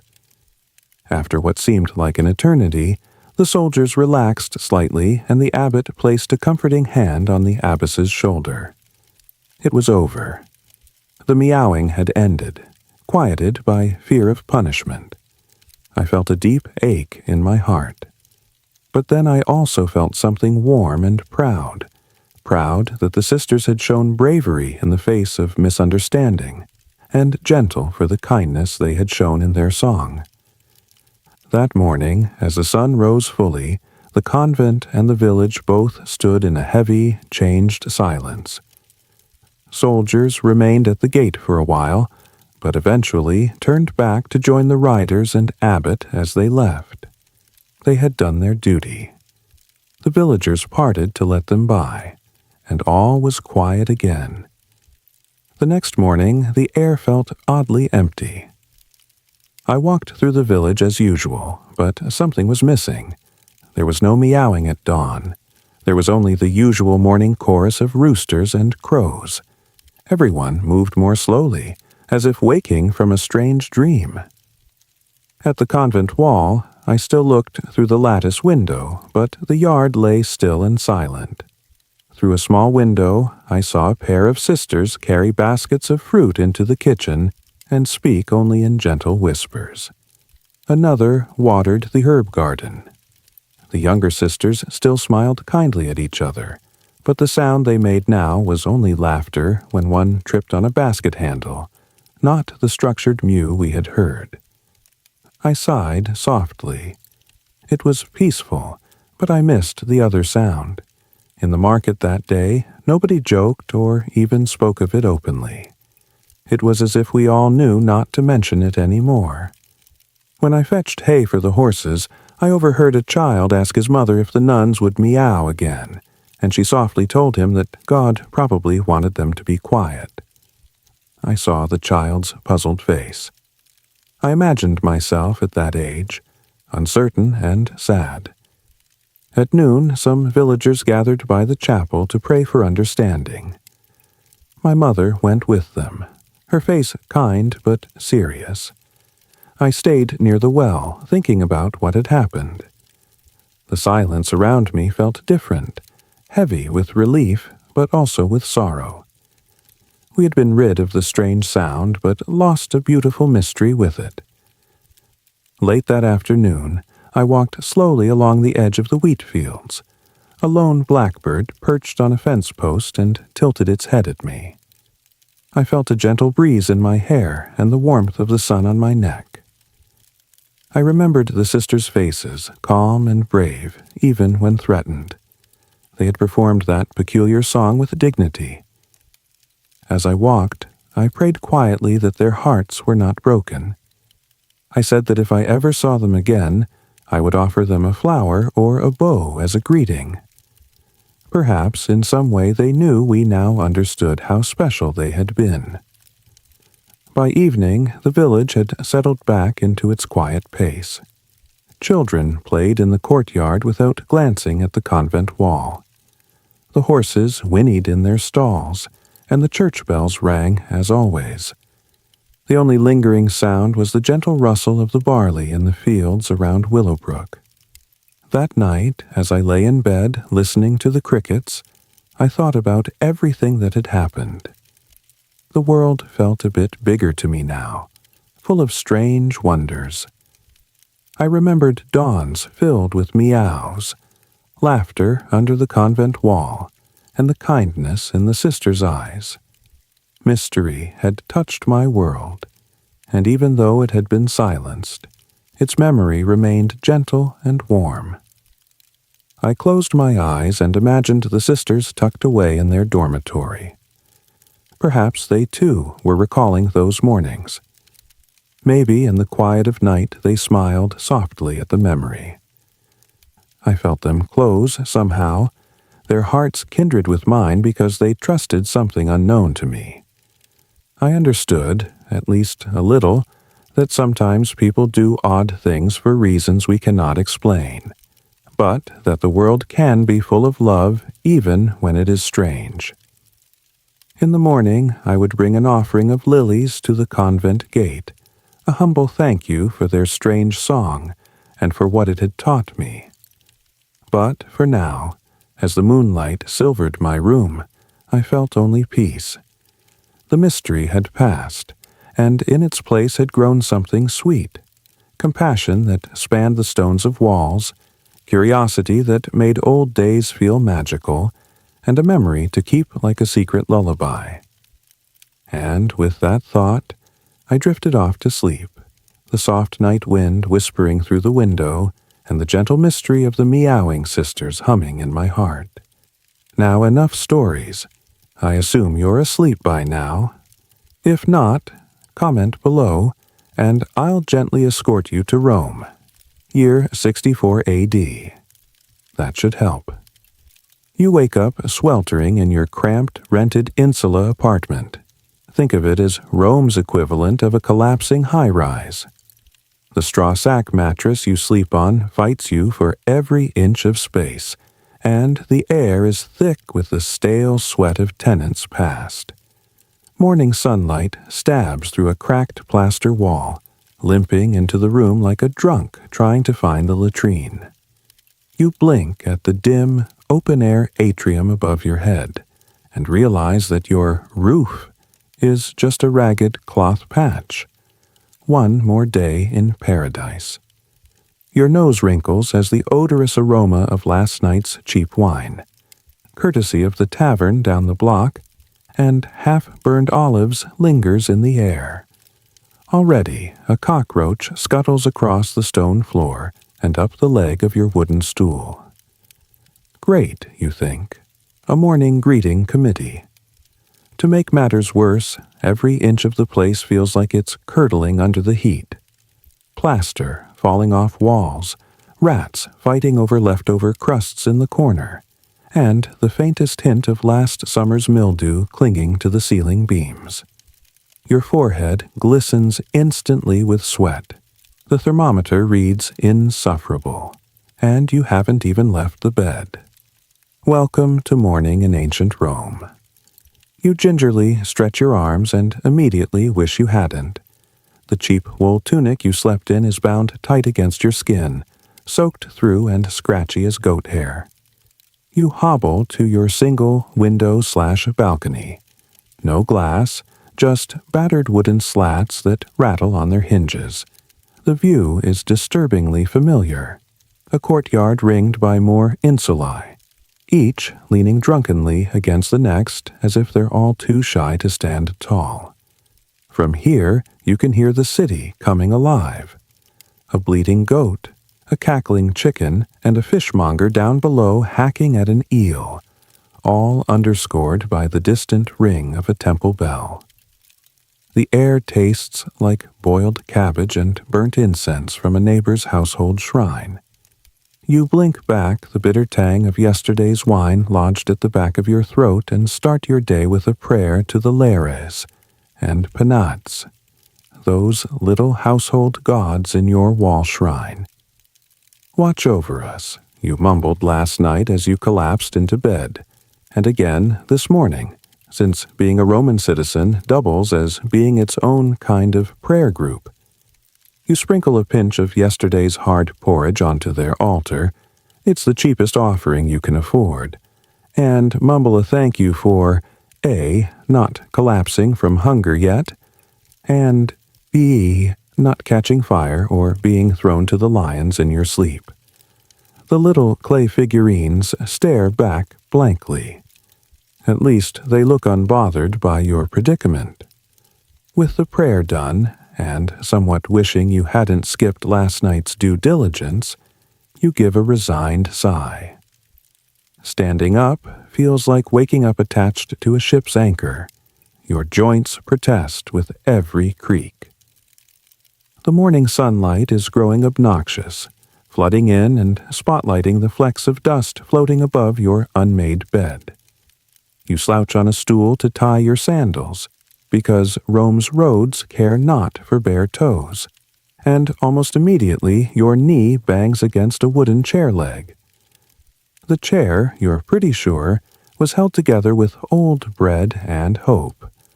Once your sandals are finally strapped on, thank the gods for buckles at least, you adjust your tunic around your midsection, pinch off a hunk of crumbly bread from last night's crust for breakfast, and get ready to face another day in Nero's Rome.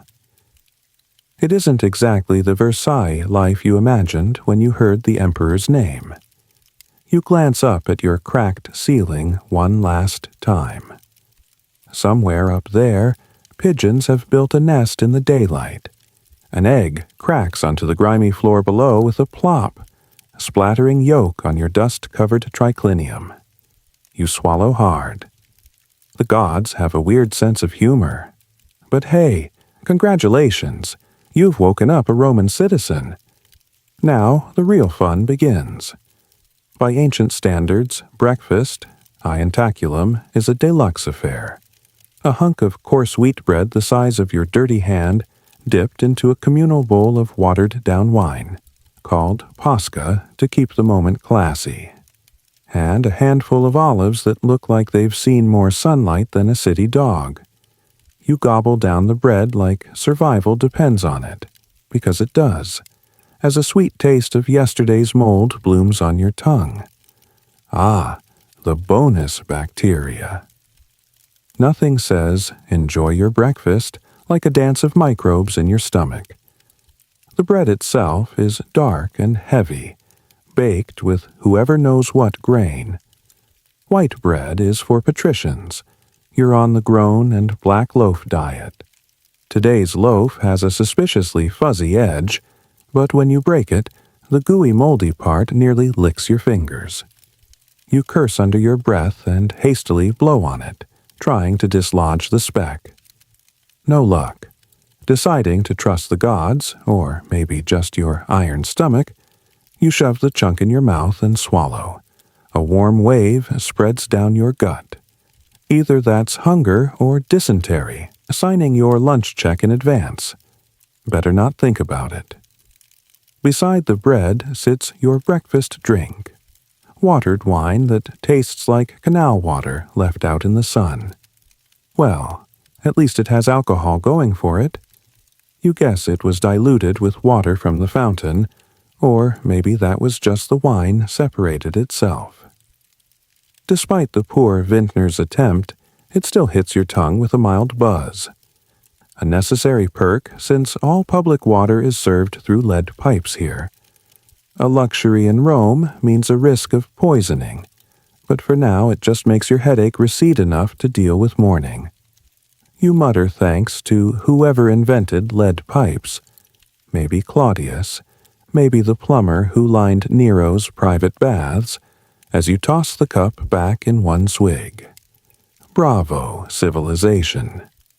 Clearing your throat from the sour tang, you turn your attention to the side table. There lies yesterday's cheese if cheese had left and some vinegar and honey to mask it. Well, honey or something fermented. Does it come from bees or is that just microbes making your breakfast slightly sweet? You spread a sliver of cheese on the bread, watching how the maggots wriggle with delight under the olive oil drizzle. Because if there's bacteria to be had, why not a few more? Nature's extra topping, courtesy of the finest decay. You contemplate tossing it, but you need calories more than food safety. Grinning ironically, you pop the fungi into your mouth. Breakfast of champions, you think. At least it's not ruined by an Instagram filter. In the corner, a small wooden bowl contains garum, pungent fish sauce that makes the neighbors 3 streets away wheeze. A common touch of garum turns anything into something edible, or at least bearable. You take a pinch on a finger and fling it into your mouth, eyes tearing as the smell of rotten fish hits your nose. The bite is awful and wonderful, like a Korean ghost pepper married a sock full of anchovies, but it makes you feel alive. Some claim garum is full of fat and protein, if you ignore the actual marinated guts in it. Today, it tastes like victory.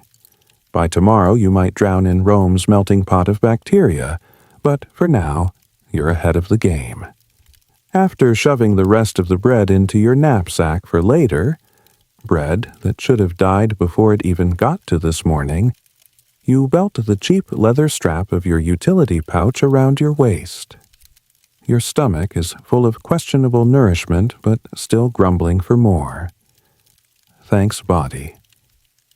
As you wipe grease off your fingers on your tunic, which you now regret buying with all those holes, you realize breakfast in Nero's Rome never came with a golden plate or a guarantee of staying alive. But as the crows of nearby roosters call out their victory at sunrise, you're still here, chewing your way through the day. And oddly, that feels like an accomplishment. Nature calls promptly. The bread wasn't digested with grace. Your insides have some opinions about that wine. Time to face a private matter in the least private way possible. You step out into the alley, sandals slapping the stones, and proceed to the nearest public latrine. The communal cesspit festooned with marble seats, also known as the forica. The forica is every bit as charming as it sounds. You slip off your toga, covering your modesty just enough to mention it later, and claim a seat on one of the hard stone benches with holes cut into them. There are about a dozen of your fellow Romans doing exactly the same thing, perched cheek by cheek on carved marble slabs. The distance from your face to the next man's elbow is roughly that of an emperor's decree to your wallet. Pretty close. Privacy is a luxury you can't afford, and it's not as if anyone here expects it. If you happen to smirk or groan, everyone sees your toga stuffed around your waist. Great. Maybe they'll send a postcard to your mother. A friendly old man 2 seats down nods at you as if to say good morning. Still alive, huh? He whispers conspiratorially. You nod. Morning, blessings on you, he grunts, reaching for the communal sponge stick, tersorium, to rinse the gutter in front of you. That's right. Instead of toilet paper, the Romans share a sea sponge on a stick. The tool gets dunked in a flowing water channel and passed around like a cold potato, so everyone's cheeks feel equally refreshed or terrified. You gulp. Your mom warned you about sharing food. This is far worse. The smell is a gagged choir of old cheese, spilled wine, and something distinctly Roman. You pray it's just basil sauce from yesterday's dinner, not something you've conjured up. Something plops into the sloshy gutter with a small splash. A duck? No, just last week's breakfast making a cameo. Little streams of water flow under the seats, either a primitive flush or to wash away worse offenses, and your buttock roasts on the cold stone. It's both sauna and ice bath in one. Already, you're half-baked and half-frozen. Envy for modern plumbing hits you suddenly. You manage to finish your business quickly, because everybody talks, nobody hesitates, and even the midday market gossip happens in here. You exchange a few pleasantries, and risk passing your illness with an excitable baker who can't stop talking about the state of the grain market. Taxes on bread going up again, he moans. Personally, I'd rather chew my own foot than pay Roman taxes on my loaves. You nod, sympathetically, trying not to remember how long it's been since you bought an actual loaf at full price. Not since Julius Caesar. A kid about your age is manning the water gutter, filling cups and sloshing at sponges. He nods to let you know that rinsing station water comes from the public fountain, which means imported, filtered by metal pipes right through the aqueduct system. You receive a quick rinse and an unexpected handshake with the sponge as he pokes the cleanser under. The sponge feels like something your dog rolled in. Damp, bristly, and suspiciously alive. You thank him with a grunt. Better that than an emperor's decree in your own mouth. Done and decidedly drier on one side, you don your toga and exit like a gladiator leaving the arena, holding your chin high, though you look anything but proud. As you step out, your backside is vaguely stinging from the chill and residual grit, but at least you made it out alive. A small victory dance is probably not worth it. You still have to wash your hands at the fountain, and you doubt they make soap yet.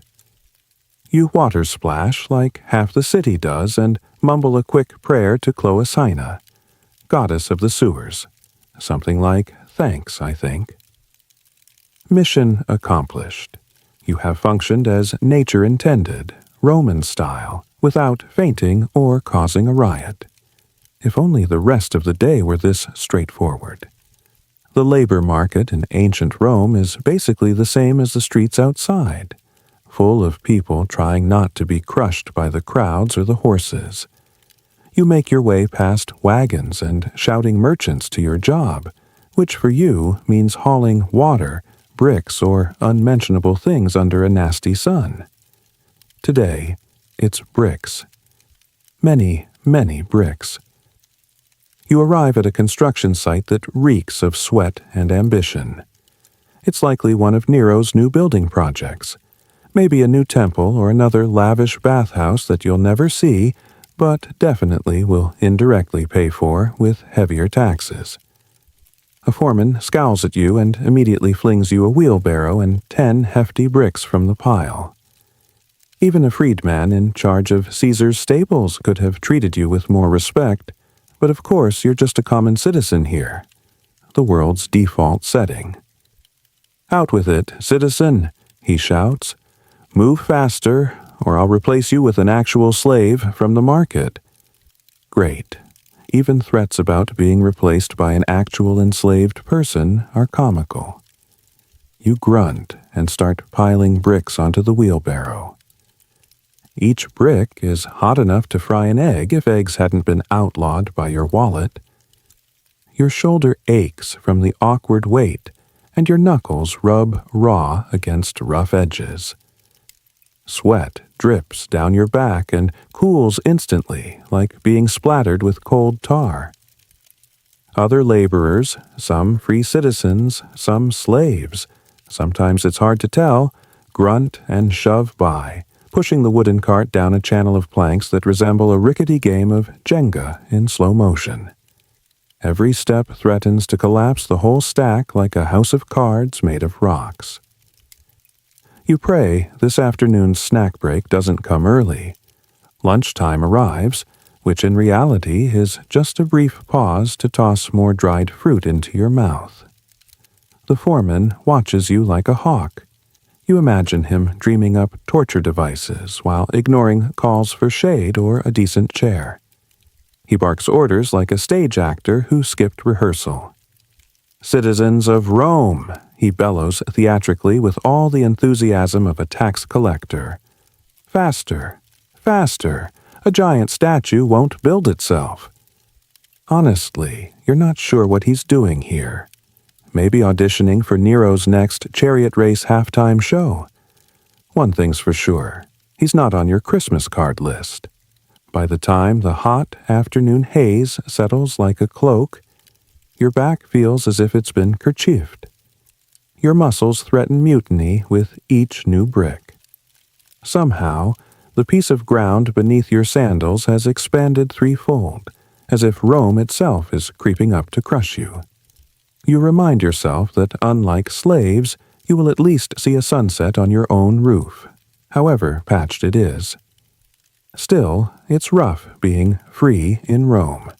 You work sunup to sundown, you sweat, you toil, and at the end of the day your pay is maybe enough to replace one sole on your sandal.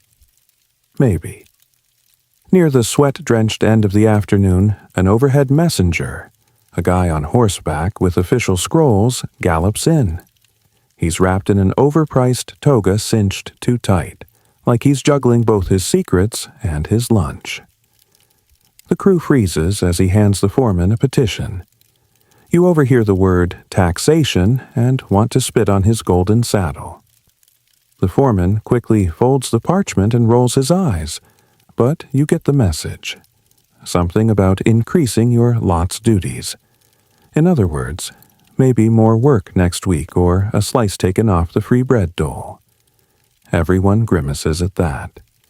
Even a day's break to watch people die in the arena seems more enjoyable by comparison. By the day's end, your arms are noodles, and your soul is slurping the last drops of patience from your brain. Get home, you mumble to yourself, imagining the glorious pillow waiting under the light of a waning moon. Another Roman citizen have complained about this absurd job at the Colosseum would probably have been branded a traitor. But tonight, as you trudge away with dusted legs and a cart that seems to have lost its wheels, you figure one day playing the role of unwitting wheelbarrow muscle is better than being chained in a dungeon for refusing. Sort of. Slogging back through the narrow streets, you pass insufferable burdens. Another day's haul of stones dragged off by somebody else. You note that the emperor's statues are still intact on their podiums. Thank the gods. If anything happens to those, that's a neighbor's problem. Literally, since Nero builds on other people's houses. Your own house has enough holes already. Sure, you're free. But under Nero, every free Roman works like a slave, whether they like it or not. You howl softly at the idea that tomorrow might hold more bricks. But, for now, you only see the horizon and the promise of a dinner that may or may not exist. Something stiffens in you. Tomorrow is coming, and you'll be here to push that wheelbarrow again. Because you have to.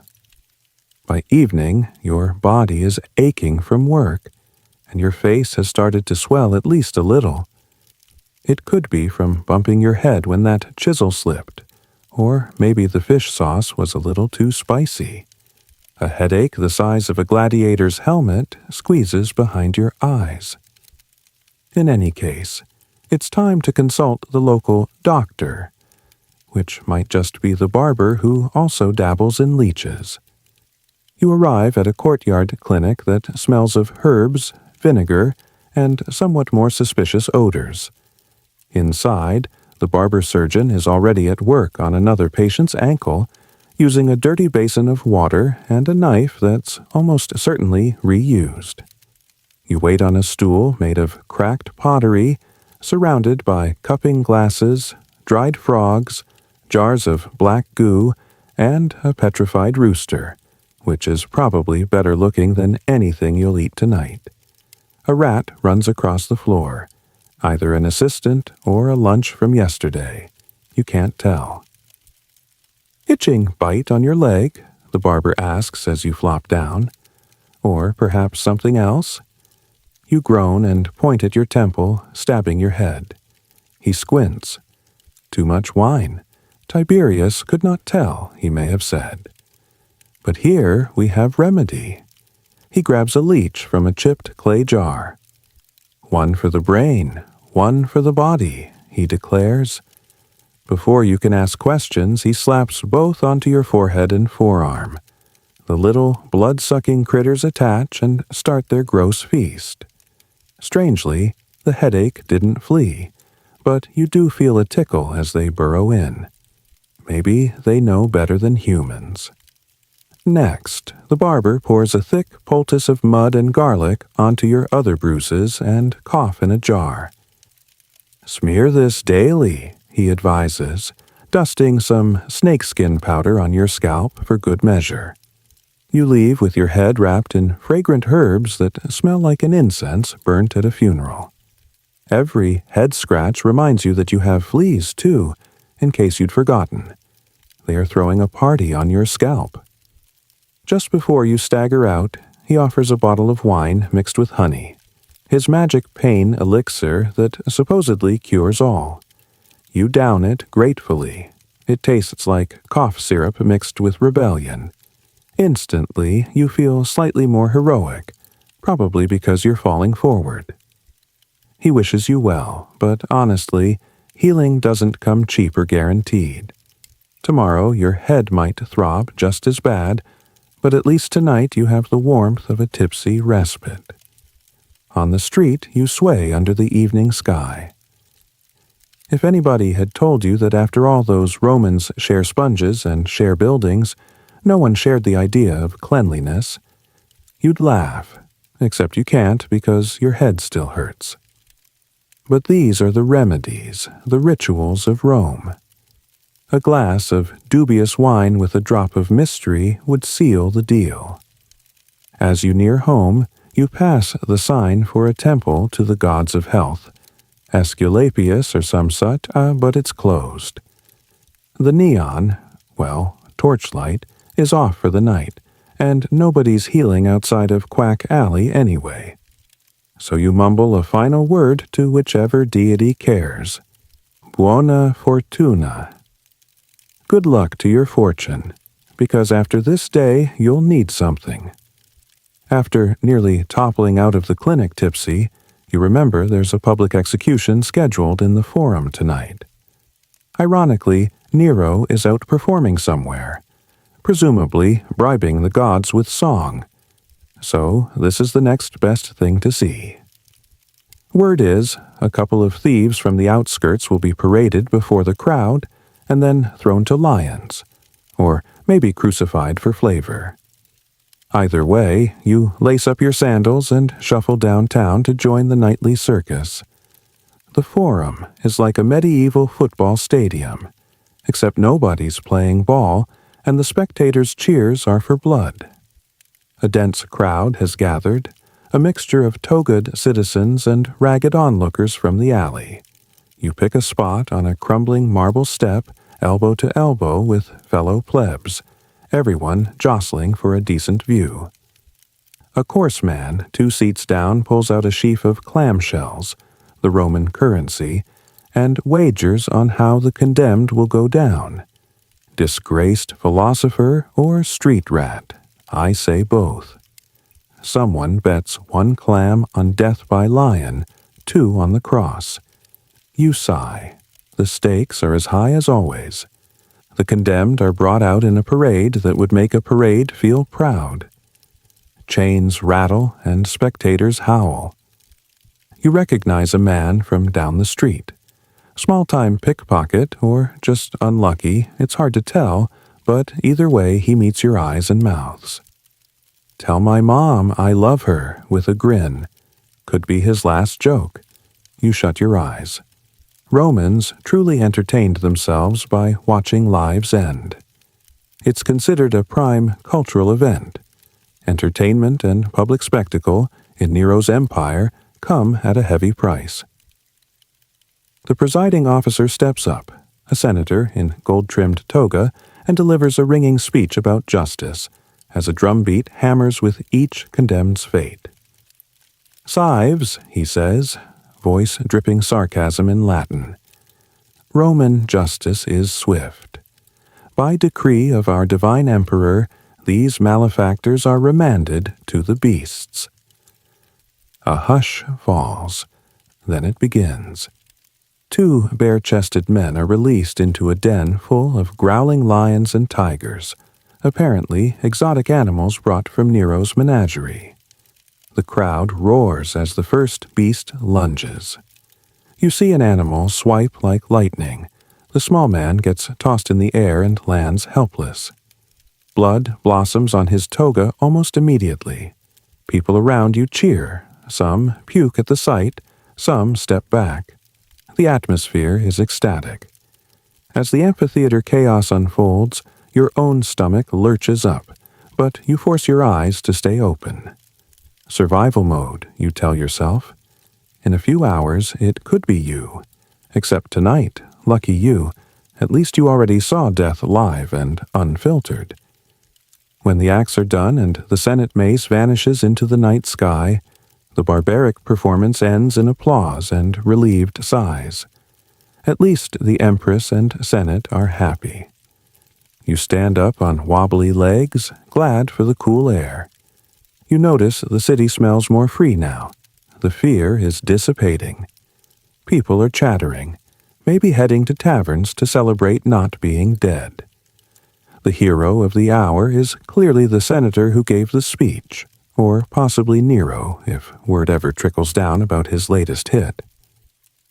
Stumbling away from the Forum, you push through crowds still buzzing about who got eaten first. A drunkard near you slurs. You don't see shows like that back in your silly provinces. You just nod along, tossing your penny to a juggler's performance. After all that gore, juggling fruit seems downright civil. On the way home, the feel of life in your hands is oddly comforting. Up close, death is ugly, but at least it's certain. You pat your own still beating chest, thankful for lungs and stomach that can still digest dinner. As Nero's city sleeps uneasy under a sickle moon, you have your fill of public spectacle. Tomorrow, the talk will be the new games, fines, taxes, or maybe just more mortal farce. But for tonight, you lick a bit of charcoal, gathered from the arena, off your thumb and whisper to yourself, Emperor or not, Roman or not, at least I'm not anyone on that stage. Home at last, you find a dim candle left burning on your humble table. Best not extinguish it completely. Darkness feels less dangerous with at least one flicker of light. The day's events whirl through your mind. Sweaty nightmare wakes, rotten breakfast, public bathroom horrors, hard labor, bodged medicine, and a public execution that left more than a few people happy. It's a miracle you're not in shackles or in the ground. But the luck of survival comes with its own irony. Tomorrow could be worse. Way worse. Nero's Rome thrives on gossip like it does on bread.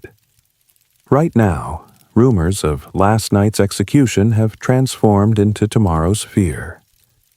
The word in the tavern is that the emperor's spy masters are making rounds, checking who laughed too hard at the execution.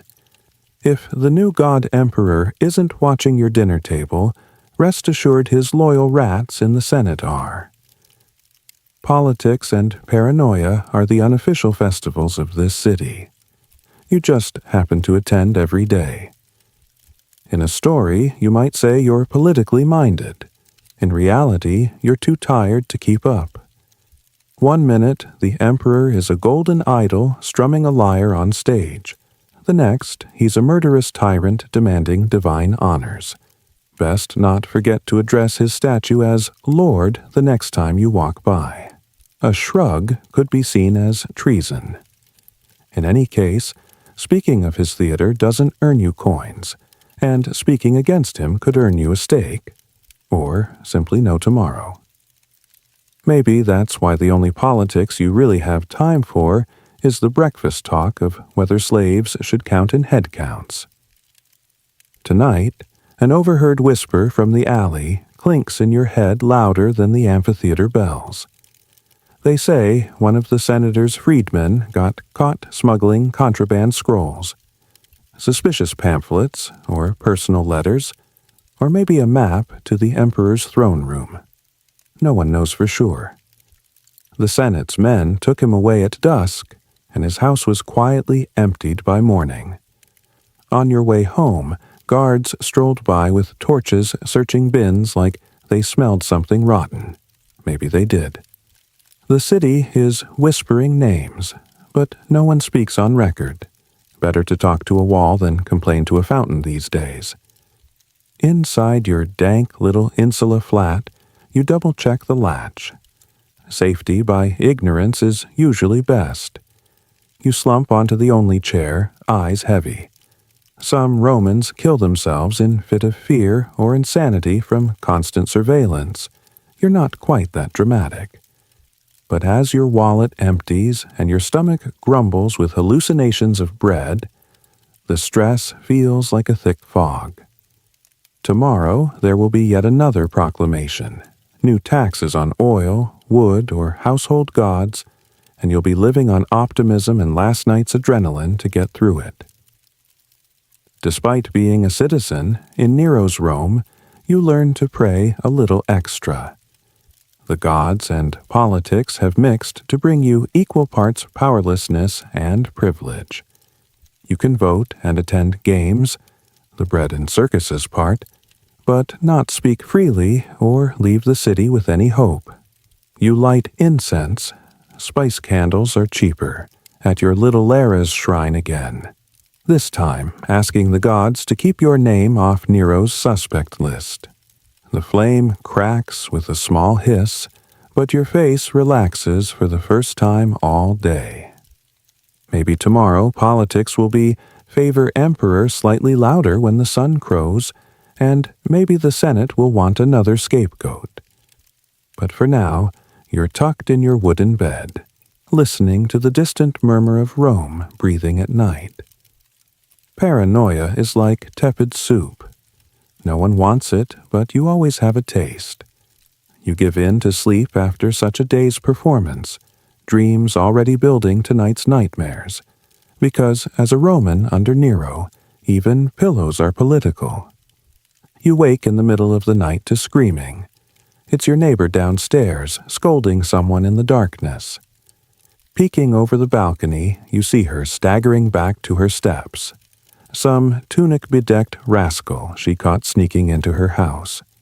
Men get no respect, and women no privacy. With a tired sigh, you realize that in the morning you'll have more to talk about than spears or Senate decrees. You're living in a city that never stops making headlines. Morning might as well be called Try Again Day. After breakfast, midday latrine, and the most pressing of duties taken care of, you notice how Roman religion and scandal go hand in hand. People are so devout, they'll worship any god or emperor that comes out shining. Next week, there's talk of a festival to Isis, whose priests parade around the forum wearing something like umbrellas on their heads. Even the emperor might join, if he's not too busy writing another opera. You have your daily routine, but there's always an excuse to throw wine, sacrifices, and, yes, naked dancers at it. Romans love to party so hard that even the gods get a hangover. Sex, in Rome, is as casual as garlic. While walking down the Via Sacra, a pretty prostitute drapes a chain of flowers over your neck for good luck, then slips away into a side street. Meanwhile, a senator's freedman drags a half-clothed temple dancer right behind you. It's only 10 o'clock, and you see more bare skin than a modern-day fashion show. But then again, you also see a statue of the emperor being paraded, half-naked if an artist's sculpting is accurate, which is even wilder. You shake your head. Nothing in this city surprises you anymore. The sacred and the salacious walk down the street together. Sometimes scandal bubbles up like poisoned wine at a feast. Hot gossip. Nero might have married a new face on the stage that rumors suggest isn't a woman at all, and no, you can't pin that on garum ingestion. Or maybe his mommy issues, literally, are about to get uglier. Since you know Nero's already offed his own mom, you'll hear of a senator's wife paraded naked for a minor blunder, or an aristocrat hauled off to prison for sponsoring the wrong chariot racer, and you'll either pray you're not in their shoes or laugh. Sometimes the rumors are as sweet as stolen grapes. With every lecture about morality from the pulpit, something scandalous bubbles right behind it. Sex, gods, and scandals all conspire to keep your life anything but boring. In your tiny living room, you offer a quick prayer to Fortuna and Venus, fortune and, fun. Life's so precarious that a little love and luck might be the only blessings that matter. Just as you do, a neighbor's goat wanders in through your front door, again, munching on your woven blanket. This is a sign, you decide, an omen of unpredictable shit to come, literally. But a smirk forms on your face. At least you're never bored. Before noon, you wander past a temple dedicated to Priapus, the god of, well, aim and other things, to collect some free grains from the dole. The queue is long and filled with all types. Youths, urchins, the old, even disgraced ex-gladiators looking for a handout. They share whispered jokes about which temple's priestess has the best story from last night. A drunken man announces himself a devotee of Bacchus and launches into an impromptu serenade about wine and women. Polite society might frown on these antics, but you join in with hearty applause. At least when people are gossiping or fighting, it's on something mildly entertaining.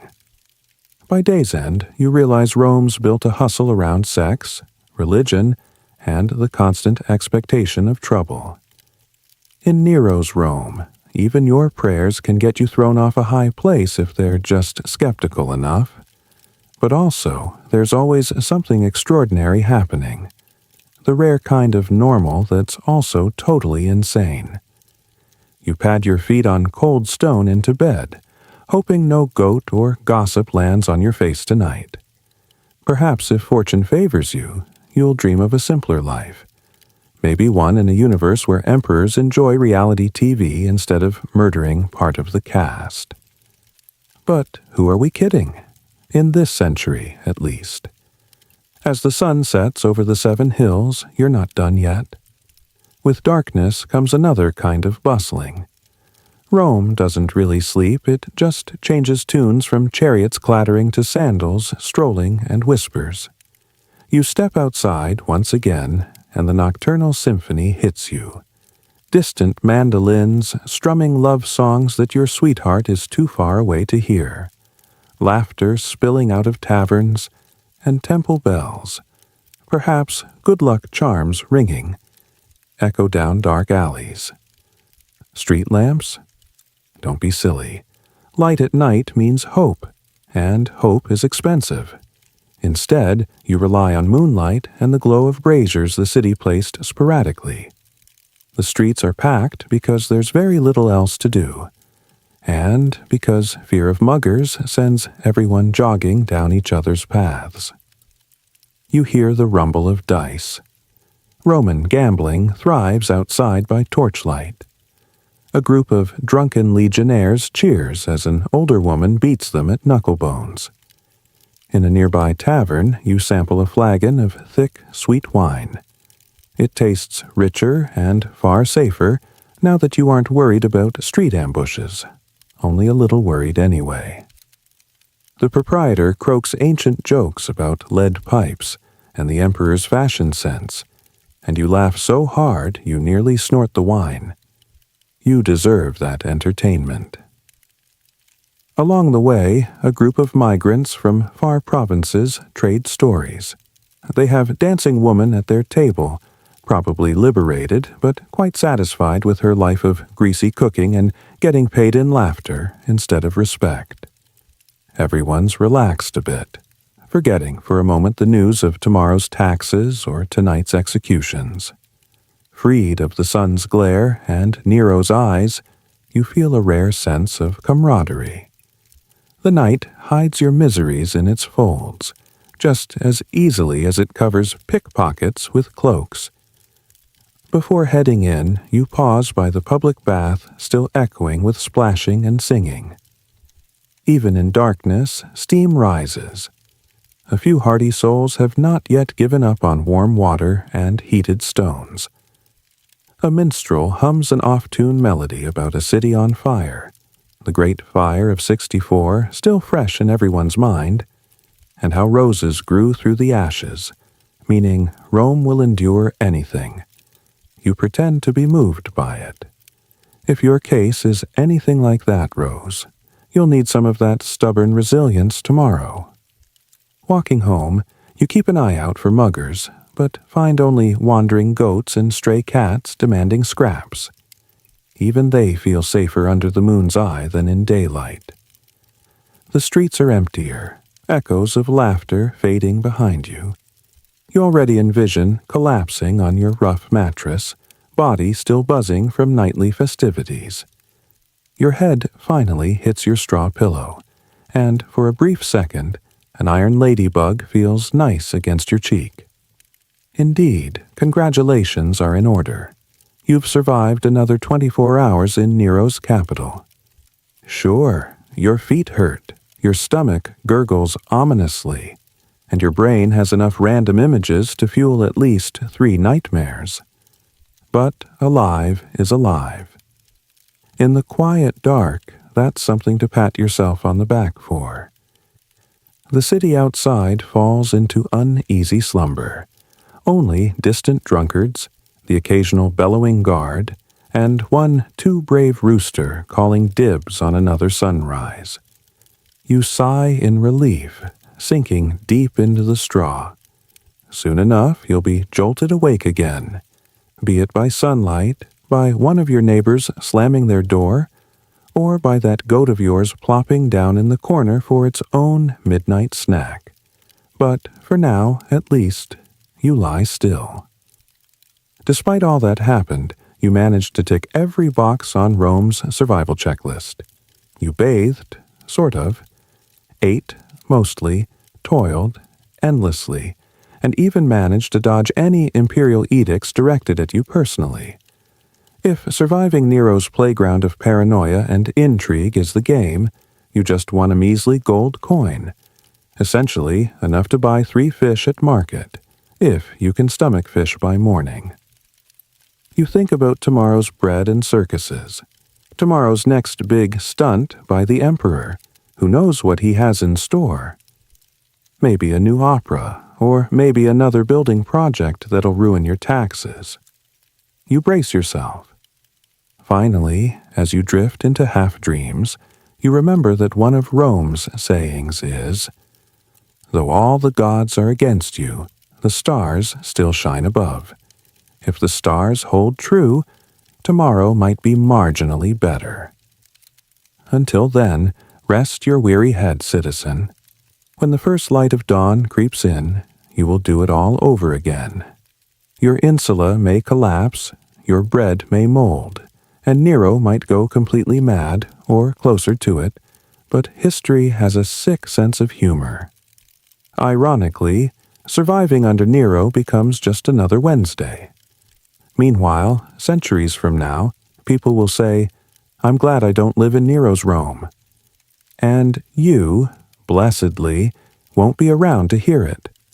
Not in body, at least, because by the time someone writes down your name, you'll probably be long gone, likely wishing for a simpler disaster, like a meteor strike or an honest emperor. Until then, who knows? Maybe life under Nero will keep surprising you. If nothing else, it definitely won't be boring. Congratulations, you've earned a good night's sleep. Now prepare to do it all again tomorrow.